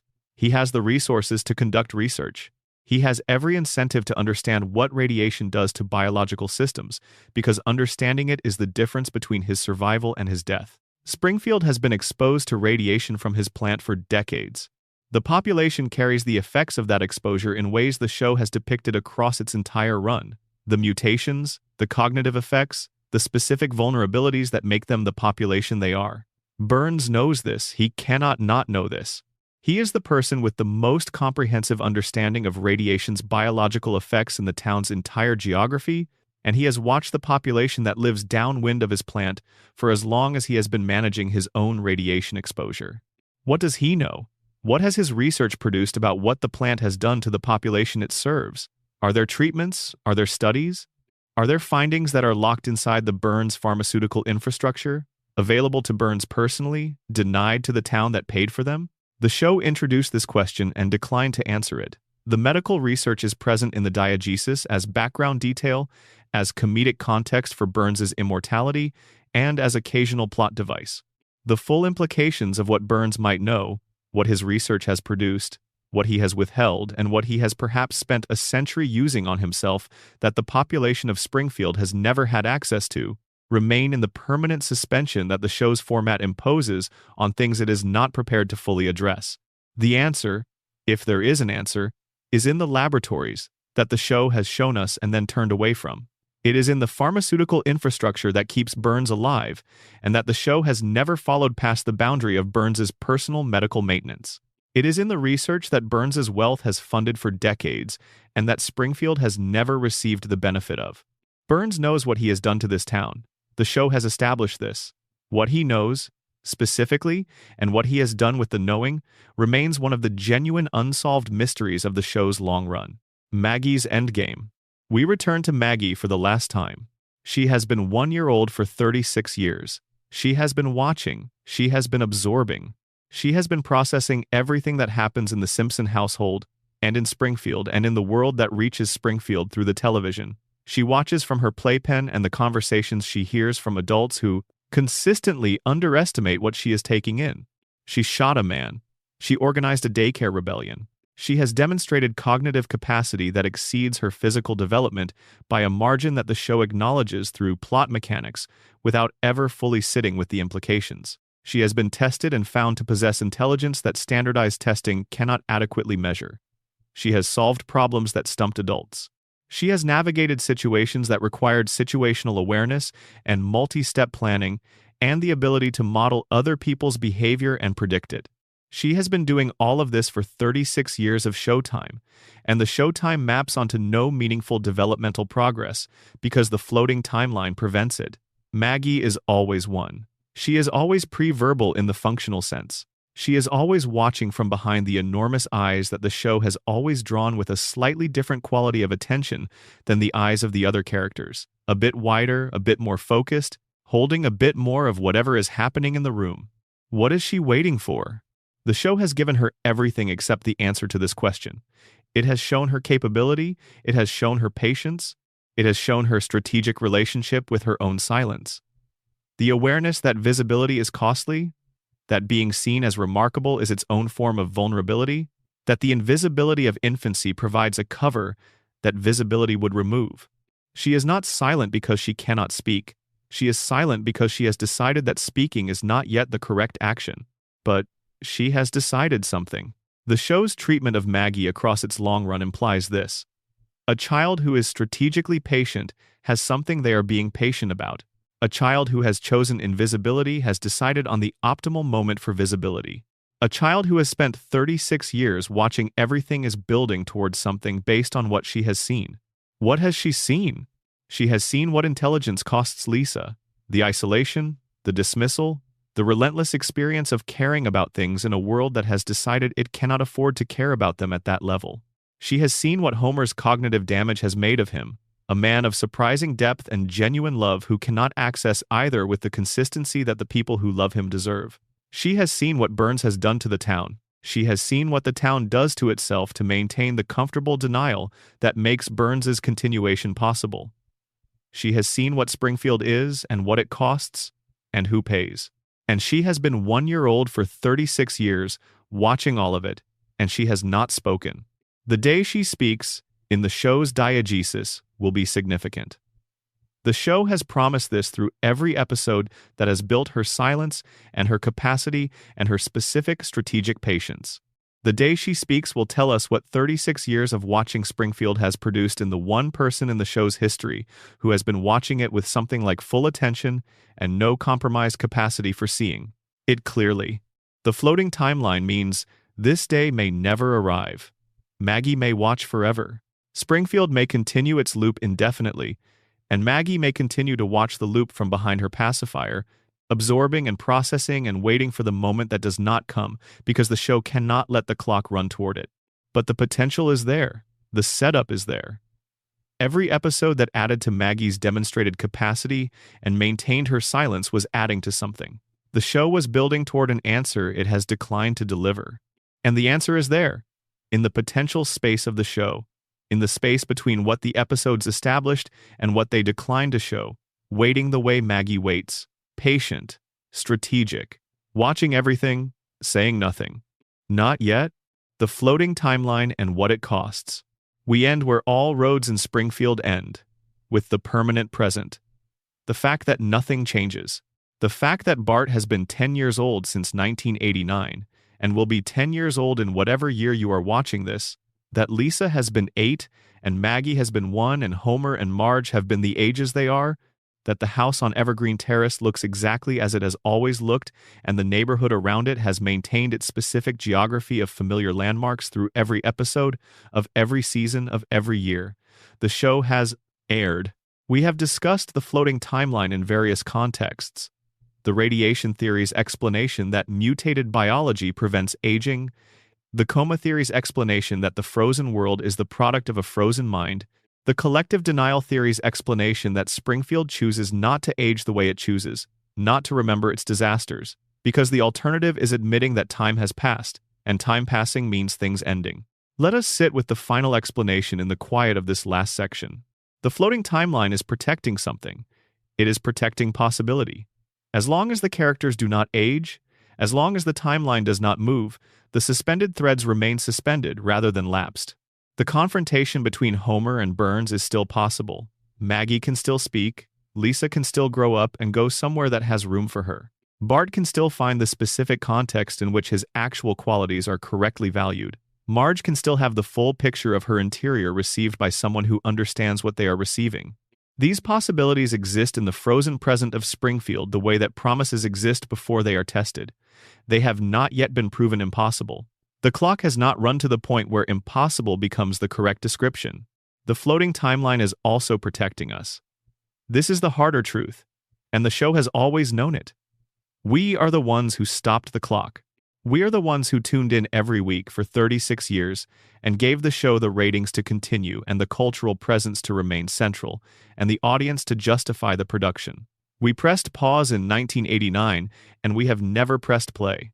And we did this because the world on the other side of that pause, the world where Bart turns 11 and Lisa turns 9, and Maggie starts talking, and Homer ages and Marge ages and the children leave, and the house on Evergreen Terrace stands with the children gone from it, is not the world we want from The Simpsons.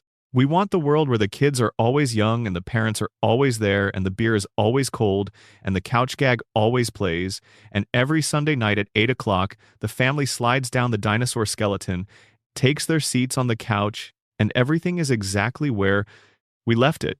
We built that world. We built it through 36 years of continued watching, and Springfield, which is a mirror as much as it is a story, reflects back at us not just what we see in it but what we have built by looking. The Simpsons are frozen in time because we needed them to be. We needed something to not change. We needed a house that looked the same as it always looked, and a family that was right where we left them, and a town that reset between episodes and started fresh on Sunday, the way weeks start fresh on Monday, with the previous week's catastrophe absorbed and the new week beginning in the permanent optimism of the opening credits. Homer is at the plant, Marge is in the kitchen, Bart is in some trouble that will resolve by the end of the episode, Lisa is in her room playing the saxophone, Maggie is watching everything. The loop is running.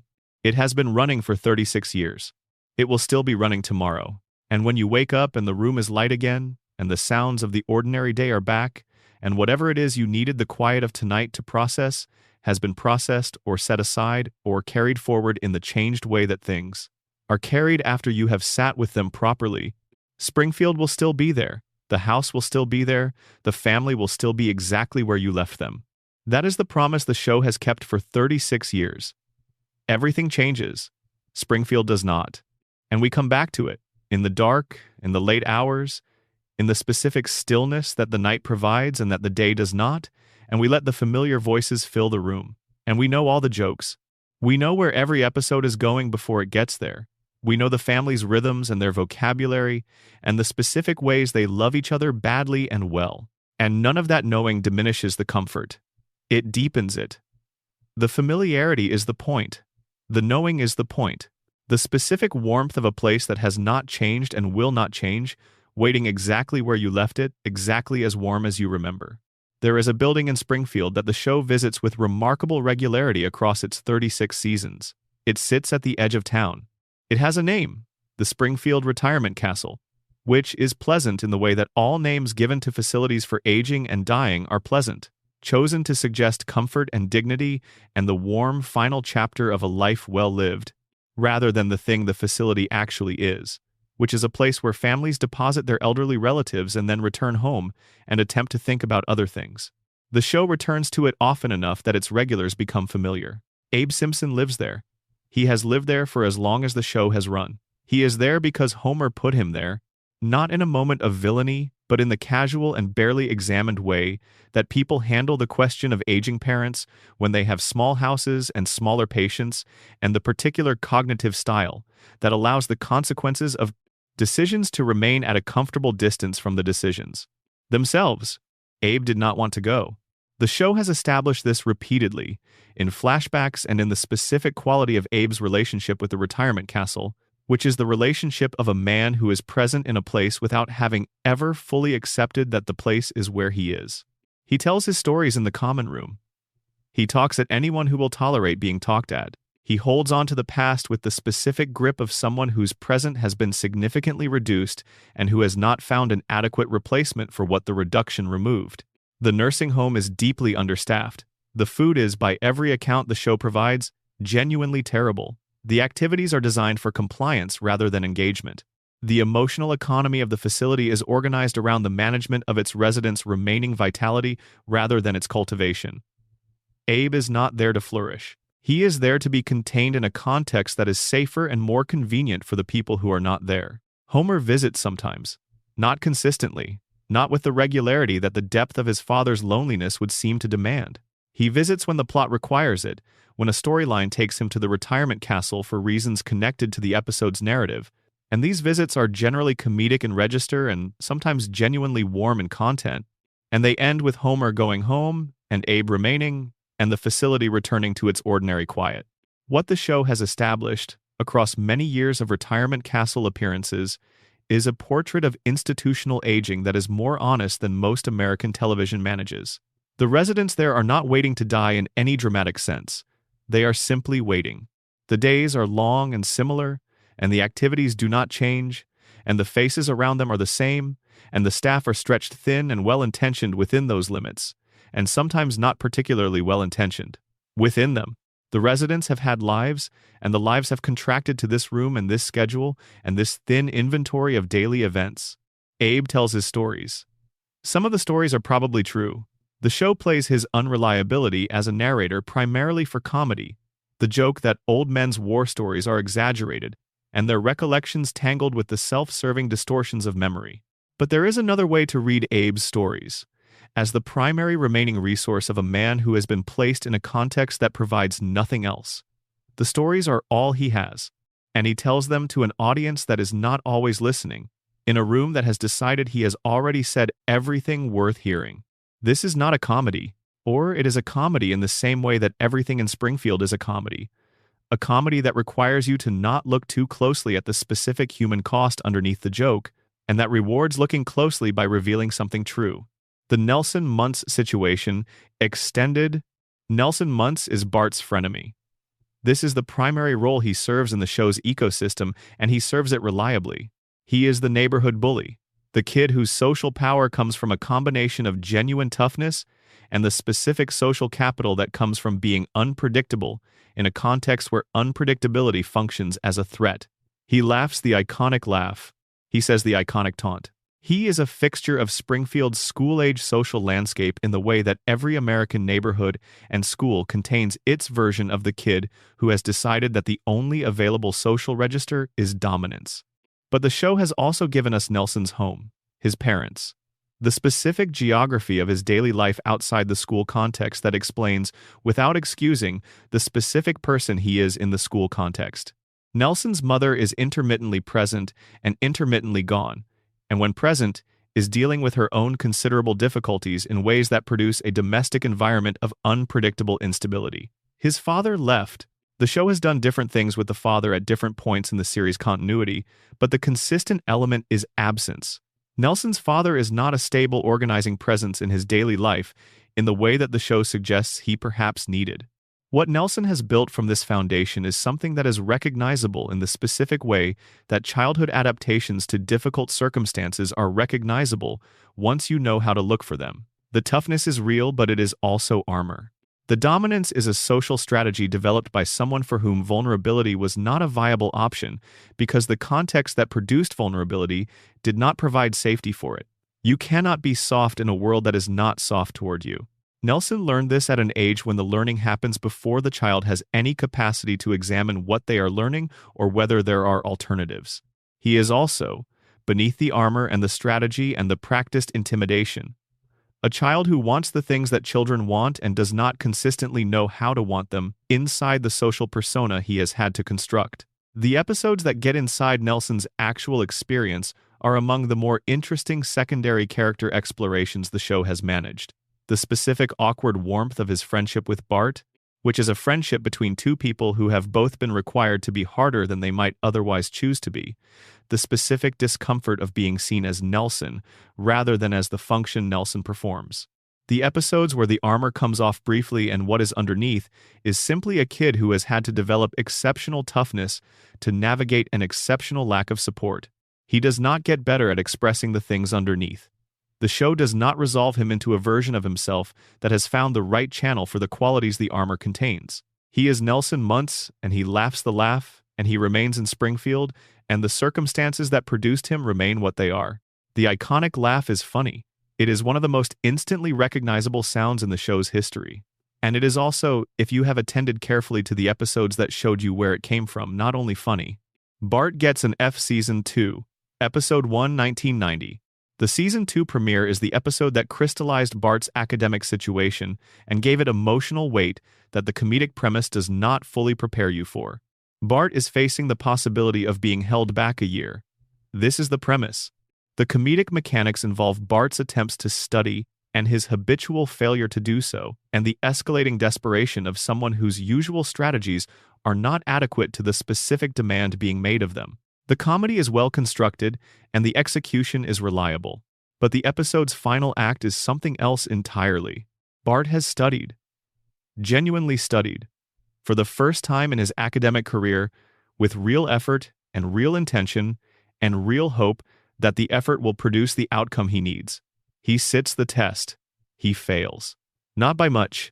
He fails by a single point, 1 point, the specific margin of failure that is simultaneously close enough to make the failure painful and far enough from success to make the closeness essentially irrelevant. He cries. This is the moment.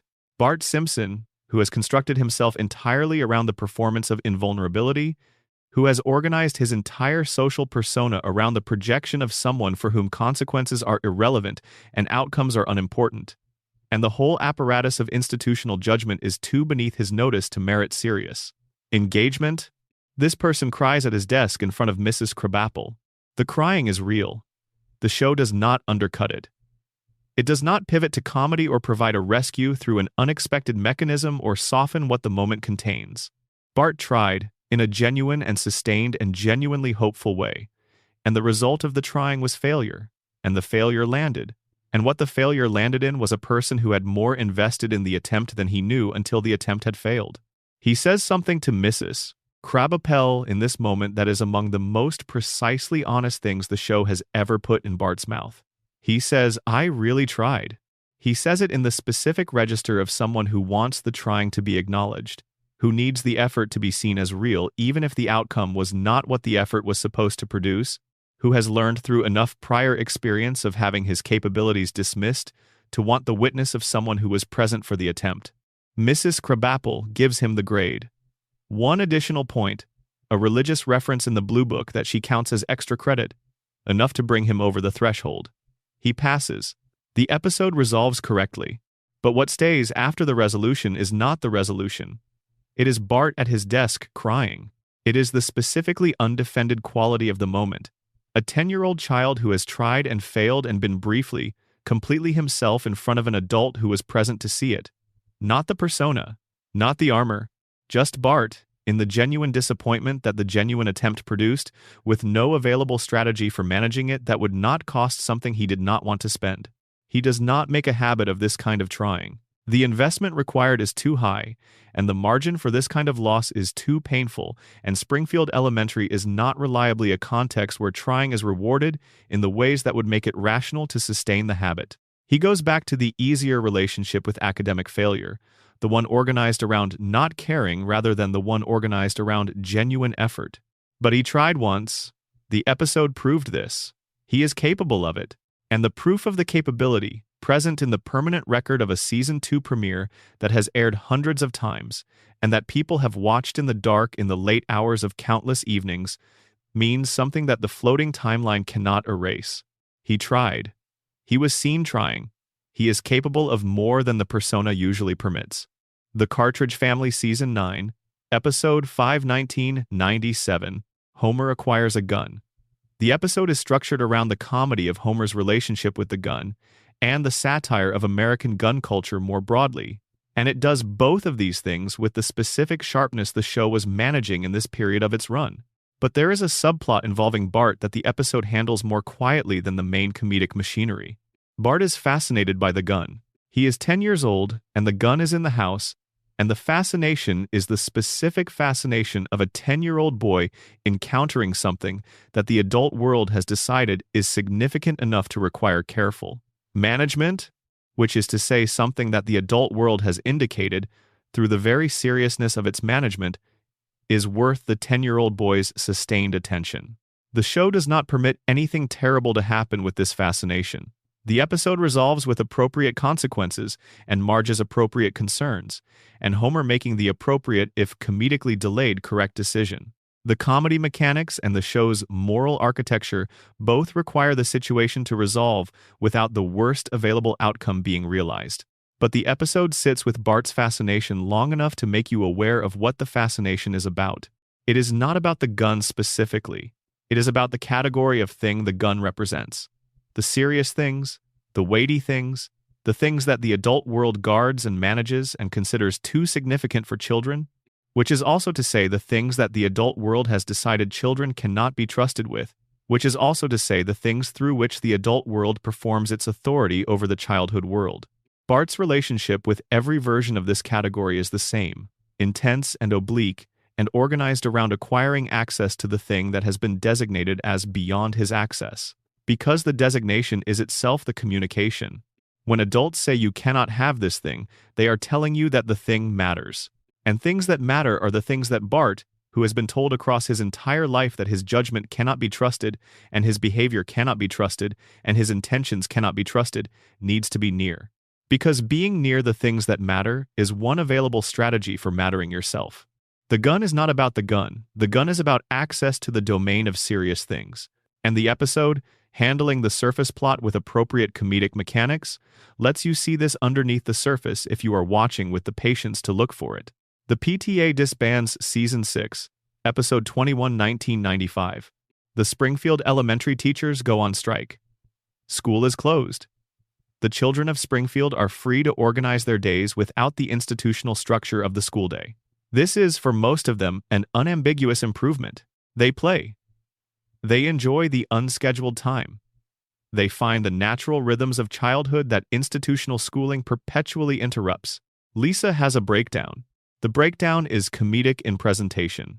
She is seen organizing her stuffed animals in a classroom configuration, lecturing them about topics she has taught herself from her own curriculum, because the absence of actual school has removed the structure through which she normally processes her experience and manages her anxiety and produces the kind of forward motion that her particular psychology requires. But it is also real. Lisa's relationship with school is not the usual child's relationship with school, which is the relationship of someone required to attend an institution that provides certain benefits while imposing certain costs, and that generates a holiday from both when it closes. Lisa's relationship with school is the relationship of someone for whom the institution provides something that her family and social context does not. A legitimate domain for the specific qualities she possesses, a context that acknowledges those qualities as relevant and that organizes its rewards around the demonstration of them. School is the place where being Lisa Simpson is correct. Being smart is the right thing to be there. Being studious is rewarded there. The specific virtues that make daily life at home and in the neighborhood difficult or irrelevant or invisible are the exact virtues that school most values. School is the one context in Lisa's life where she fits in the most fundamental sense. And when it closes, the fit closes with it. And what remains is the ordinary Springfield day, which is a day that does not have much use for what Lisa is. And she teaches stuffed animals because the stuffed animals are the only available audience for the version of herself that actually works.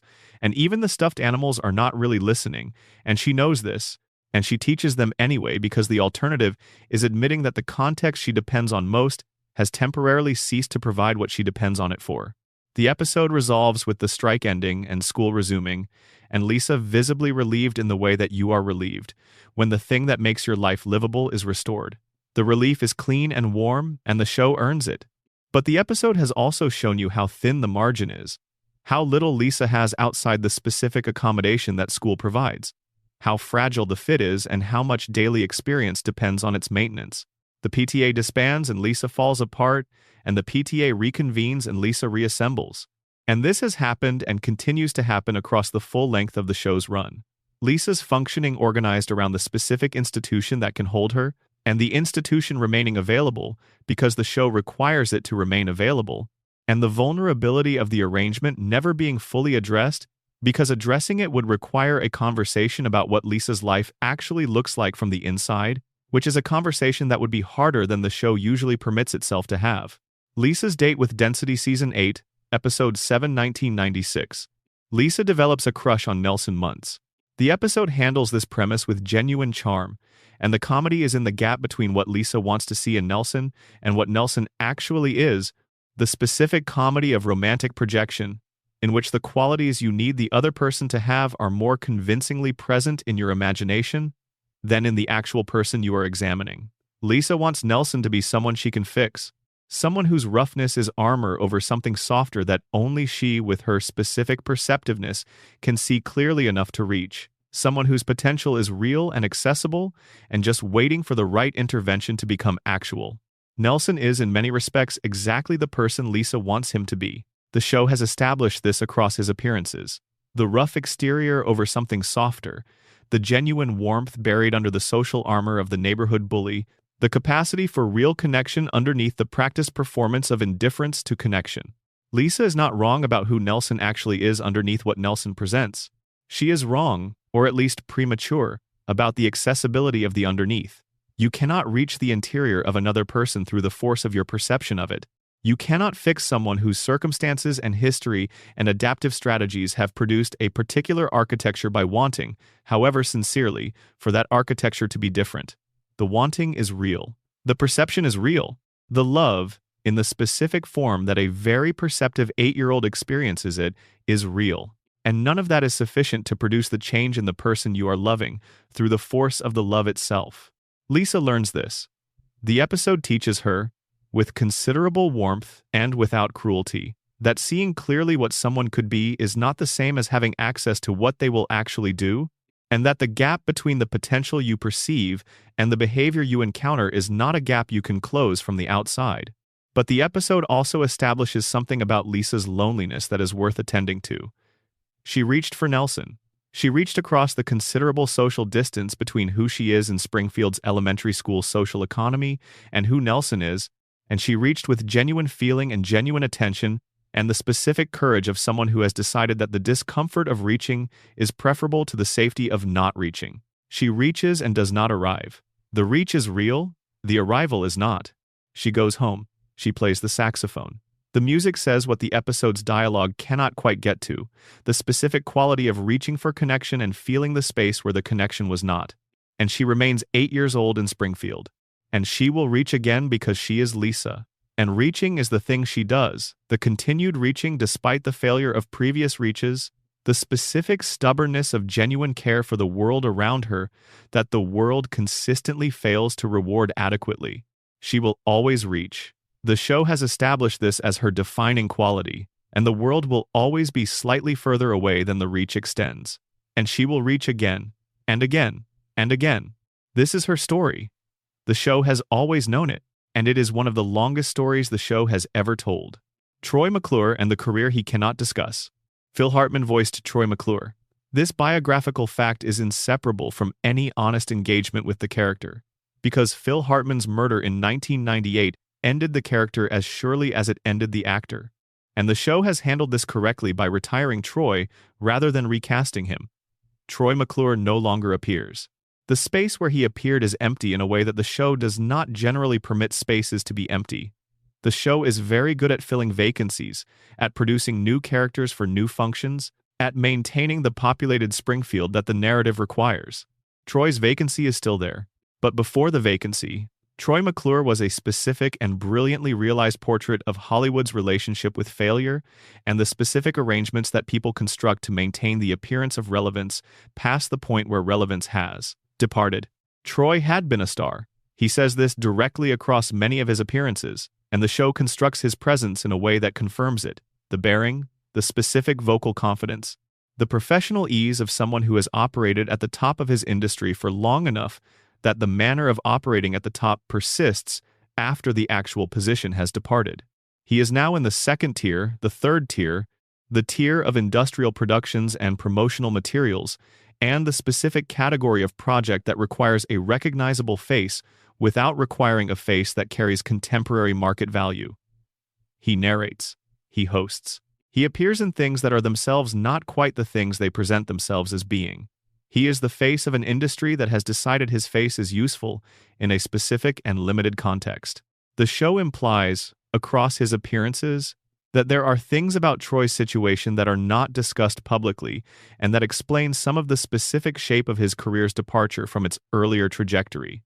This is not developed into explicit narrative. It remains implication, background color, the specific texture of a character who has a life extending behind the comedic frame that the show uses him in. What Troy McClure demonstrates, across his appearances, is the specific professional maintenance of someone who has decided that the dignity of continuing to work in the industry, in whatever capacity the industry currently offers, is preferable to the dignity of acknowledging that the industry has moved on. He keeps working. He keeps being Troy McClure with the full vocal and physical commitment of someone for whom the performance has become indistinguishable from the reality. He is always performing, and the performance is always impeccable. And the impeccability of the performance in contexts that are considerably beneath his earlier context is itself the thing worth examining. He is not tragic in any simple sense. He is functional and professionally competent, and consistently delivers what the projects he is attached to require of him. But the gap between the career he is visible in and the career he describes having had, and the specific, dignified insistence with which he maintains the self-presentation that bridges that gap, is one of the show's more honest portraits of the specific way that people manage the distance between where they are and where they thought they would be. Sideshow Bob and the Mind That Cannot Find Peace. Robert Underdunk Terwilliger Jr., known universally as Sideshow Bob, is one of the show's most comprehensively realized secondary characters. He began as a clown's second banana, was imprisoned for attempting to frame Krusty for armed robbery, was released, attempted to kill Bart Simpson repeatedly across many episodes, was imprisoned again repeatedly, escaped repeatedly, and across the full arc of his appearances has accumulated a portrait that is considerably more interesting than the repeated murderer against a child premise would strictly require. Bob is genuinely brilliant. The show establishes this consistently and credibly. His intelligence is real, his cultural sophistication is genuine, his grasp of literature and opera and the arts broadly is not performance, but actual internalized knowledge. He is, by conventional measures of intellectual achievement, one of the most accomplished people in Springfield's geography. He holds advanced degrees. He demonstrates knowledge across many disciplines. He can do things that very few people can do, and he cannot stop trying to kill a 10-year-old. The compulsion to harm Bart is the specific mechanism through which the show has organized Bob's intelligence and capability, and the comedy of the repeated failures comes from the gap between his evident capacity for sophisticated planning and execution and his complete inability to actually succeed at the one project his intelligence has been devoted to. He is brilliant in every respect except the one that consumes him. What the show has occasionally permitted us to see, in the quieter moments between the murderous schemes and the Gilbert and Sullivan references, is that Bob is a person who knows what he is doing with his life. He knows that the devotion of a significant intelligence to the repeated attempted murder of a cartoon child is not the optimal deployment of the qualities he possesses. He knows this. He is smart enough to know this clearly, and to know it with the specific pain of knowing that the knowing is not sufficient to change the behavior. The compulsion is stronger than the intelligence that perceives it. This is one of the show's most quietly honest psychological observations. That being smart enough to see exactly what is wrong with your behavior is not the same as being capable of stopping the behavior. Insight is not redemption. Understanding the mechanism is not the same as being able to exit it. Bob returns to Springfield. Bob tries again. Bob is foiled by a 10-year-old for whom he is no match, despite being objectively superior in every quantifiable dimension. And Bob is taken away again. And the episode ends. And the next appearance begins with Bob planning again, building again, certain again that this time the specific scheme is the one that will succeed where all previous schemes have failed. He is a man trapped by a specific fixation that has claimed his intelligence and his time and his freedom and his genuine potential, and he cannot stop, and he knows he cannot stop, and the knowing and the stopping are two completely different things, and he cannot stop. The show finds this funny. It is funny. It is also one of the most precise portraits of compulsion and its relationship to intelligence that American animated television has ever produced. Placed inside a comedy about a cartoon character trying to murder a child, and the precision is still there if you look for it, waiting quietly behind the repeated foilings and the Gilbert and Sullivan, and the very specific quality of Bob's dignified despair. The Simpsons and the American Dream, what 3 decades of the show actually argued. The Simpsons began as a satire of the American family. It was sharp and specific, and willing to examine the gap between the ideal that the American family was supposed to represent and the reality that the American family actually produced. Homer was not the wise and patient TV father. He was the wise and patient TV father, run through the specific distortions of actual economic anxiety and limited education, and the particular cognitive style of a man who had never been fully equipped for the demands of the role he was required to play. Marge was not the contented homemaker. She was a person of considerable interior complexity who had organized her life around the support of a family rather than the development of herself, and the show has, across many episodes, been honest about the cost of that organization without resolving it into either a feminist critique or a traditional validation. Bart was not the harmless rebel. He was a child whose specific profile had been failed by every institution designed to serve him, and who had built, from the available materials, a self that was adapted to the world he actually lived in rather than the world the institutions around him claimed to be preparing him for. Lisa was not the gifted child being groomed for her brilliant future. She was a gifted child, trapped in a context that had no use for her gifts, and that she could not leave, and that she could not change, and that she could not stop caring about, despite the consistent evidence that the caring was not returned, at the level she brought to it. These are not the families that American television usually presents. They are considerably more honest than what American television usually presents. And the show ran long enough, and maintained enough integrity in this honesty across enough of its run, to make an argument that accumulated into something larger than satire. The argument is this: the American dream, as the middle 20th century defined it, and as the culture of the 20th century's final decades continued to sell it, was not producing what it advertised. The house and the car and the job and the family were available. The show gave all of these things to Homer Simpson, and then spent 36 years showing you what the house and the car and the job and the family actually felt like from inside, when the person inside them was a real person rather than an ideal, and the world around them was a real world rather than a commercial. It felt like Springfield. And Springfield, which is the most famous fictional American town in the history of television, is a place where the fish have 3 eyes, and the billionaire does not pay for the consequences, and the people cannot remember the last disaster, and the children do not age, and the loop does not stop. This is what the show has been saying for 36 years. Not as an argument made once and resolved, as a loop, as a structure, as the specific form of the show itself, which resets after every episode and begins again from the same starting point with the same characters in the same house, which is itself the argument made formal and permanent and running every Sunday night for more than 3 decades. We watched, we kept watching, we are still watching, and the loop is still running. A note on what these episodes were for. You have spent several hours with these episodes. With Springfield and its residents and its cruelties and its warmth and its specific and repeated pattern of almost getting somewhere and then resetting to where it started.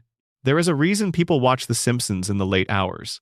Not the specific reason they would give if asked, which might be habit or nostalgia or the background companionship of familiar voices. The deeper reason. The reason that has kept the show in the cultural consciousness for 36 years, and that brings people back to it in the specific quiet of nights when something about the day has been more than the day usually asks. It is a show about people who love each other very imperfectly and very completely. Homer is cognitively impaired and psychologically broken by a childhood of loss that he has never fully processed and professionally compromised by a system that was designed to keep him exactly where he is. And he loves his family with a fullness and a consistency that is not compromised by any of these things. He loves Marge. He loves his children. He loves them badly sometimes, carelessly sometimes, in the specific, inadequate way that people love each other when they do not have the tools to do it as well as the love deserves. But the love is real and it is steady and it does not stop. This is the show's deepest argument.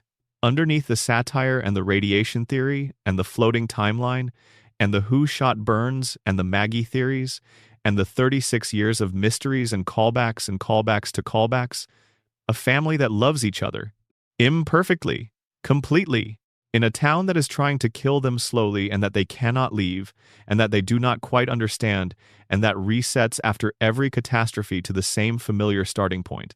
The couch, the television, the family together in the house on Evergreen Terrace, it is enough. For Homer, it is enough. The dream he is having, if it is a dream, is this: his family, intact, on the couch. Not growing up, not leaving, not being taken by time or circumstance or the inevitable progress of the world away from the specific configuration that the dream holds. His family on the couch.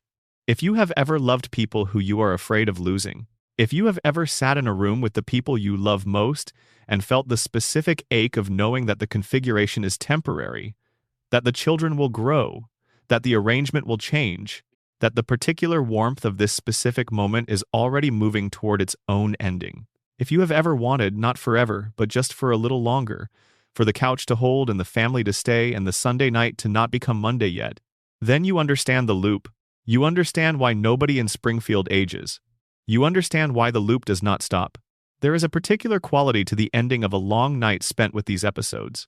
You know the feeling if you have sat through several hours of them in the dark, letting the familiar voices and the familiar rhythms of the show carry you from one story to the next, while the house around you stayed quiet and the clock moved in the way clocks move, when you are not watching them carefully, faster than expected, with less notice than you intended to pay. The hours accumulate.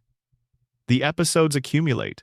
And at some point the accumulation is sufficient that something has shifted between where you were when you started and where you are now. Not dramatically. Not in the way that dramatic transformations announce themselves. More in the way that long, quiet attention to something changes your relationship to it. You have spent several hours with people you know very well, people you have known for a long time in the particular way that you know television characters, the way that is intimate without being personal, familiar without being mutual, the specific one-directional knowing of an audience for a show they have watched across years. And you know them a little differently now than you did before.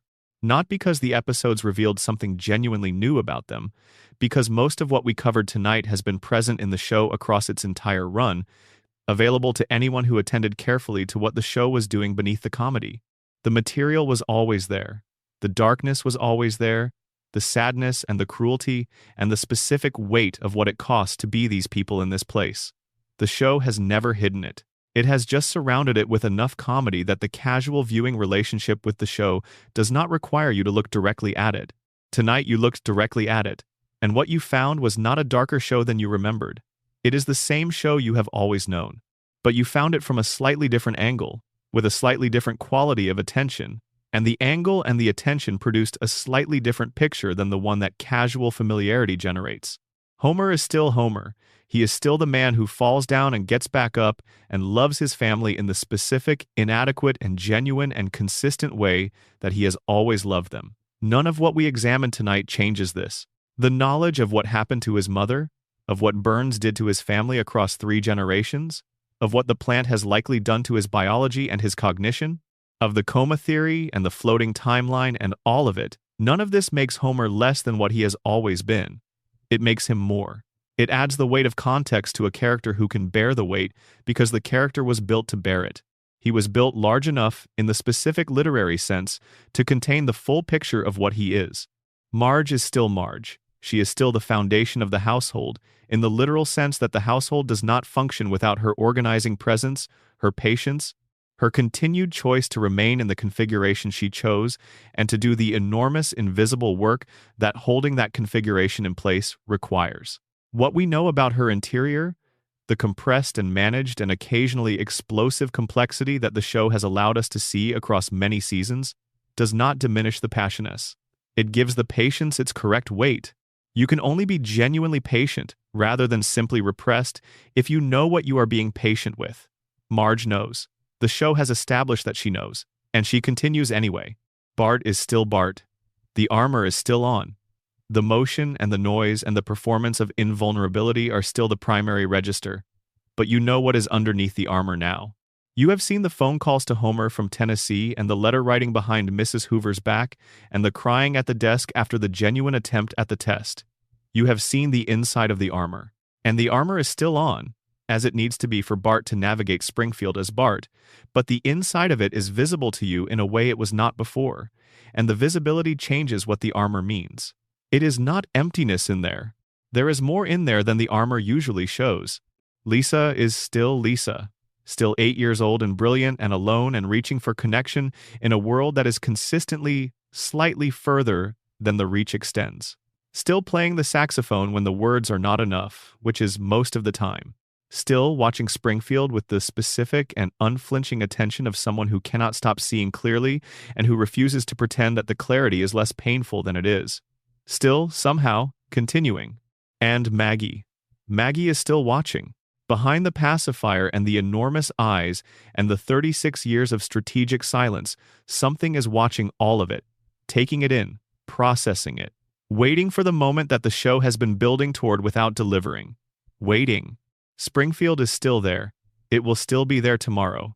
The loop is still running, the familiar geography of Evergreen Terrace, and the nuclear plant on the hill, and the tire fire in the distance, that has been burning for as long as anyone can remember, and that nobody has moved to extinguish, because extinguishing it would require admitting it was there? All of it is still exactly where it was when you started tonight, and it will be there when you come back. This is the promise the show has kept across 36 years of television. The promise is not quality, though the quality was extraordinary across the show's best seasons. The promise is not continuity, though the show has maintained more of it than its format and its length would seem to allow. The promise is presence. Springfield will be there. The family will be on the couch. The opening credits will play and the couch gag will happen, and Bart will write something on the chalkboard that is wrong in the specific way that Bart's wrong things are always exactly the right wrong thing. And the television show within the television show will play, and the family will arrive home from 4 different directions to sit together in the living room, and Homer will be elbowed off the couch, and the music will reach its familiar resolution, and the episode will begin. This will happen. It will happen next week and the week after that, and for as many weeks as you require it to happen. Springfield is not going anywhere. The loop does not stop. You can let tonight be finished now. You can let the screen go dark and the room be quiet, and the specific warmth of having spent several hours with these people settle around you in the way that warmth settles after a long time spent in a comfortable place. It was a good night for Springfield. They keep somehow being good nights. Rest now. The Simpsons will be there when you need them. They always are.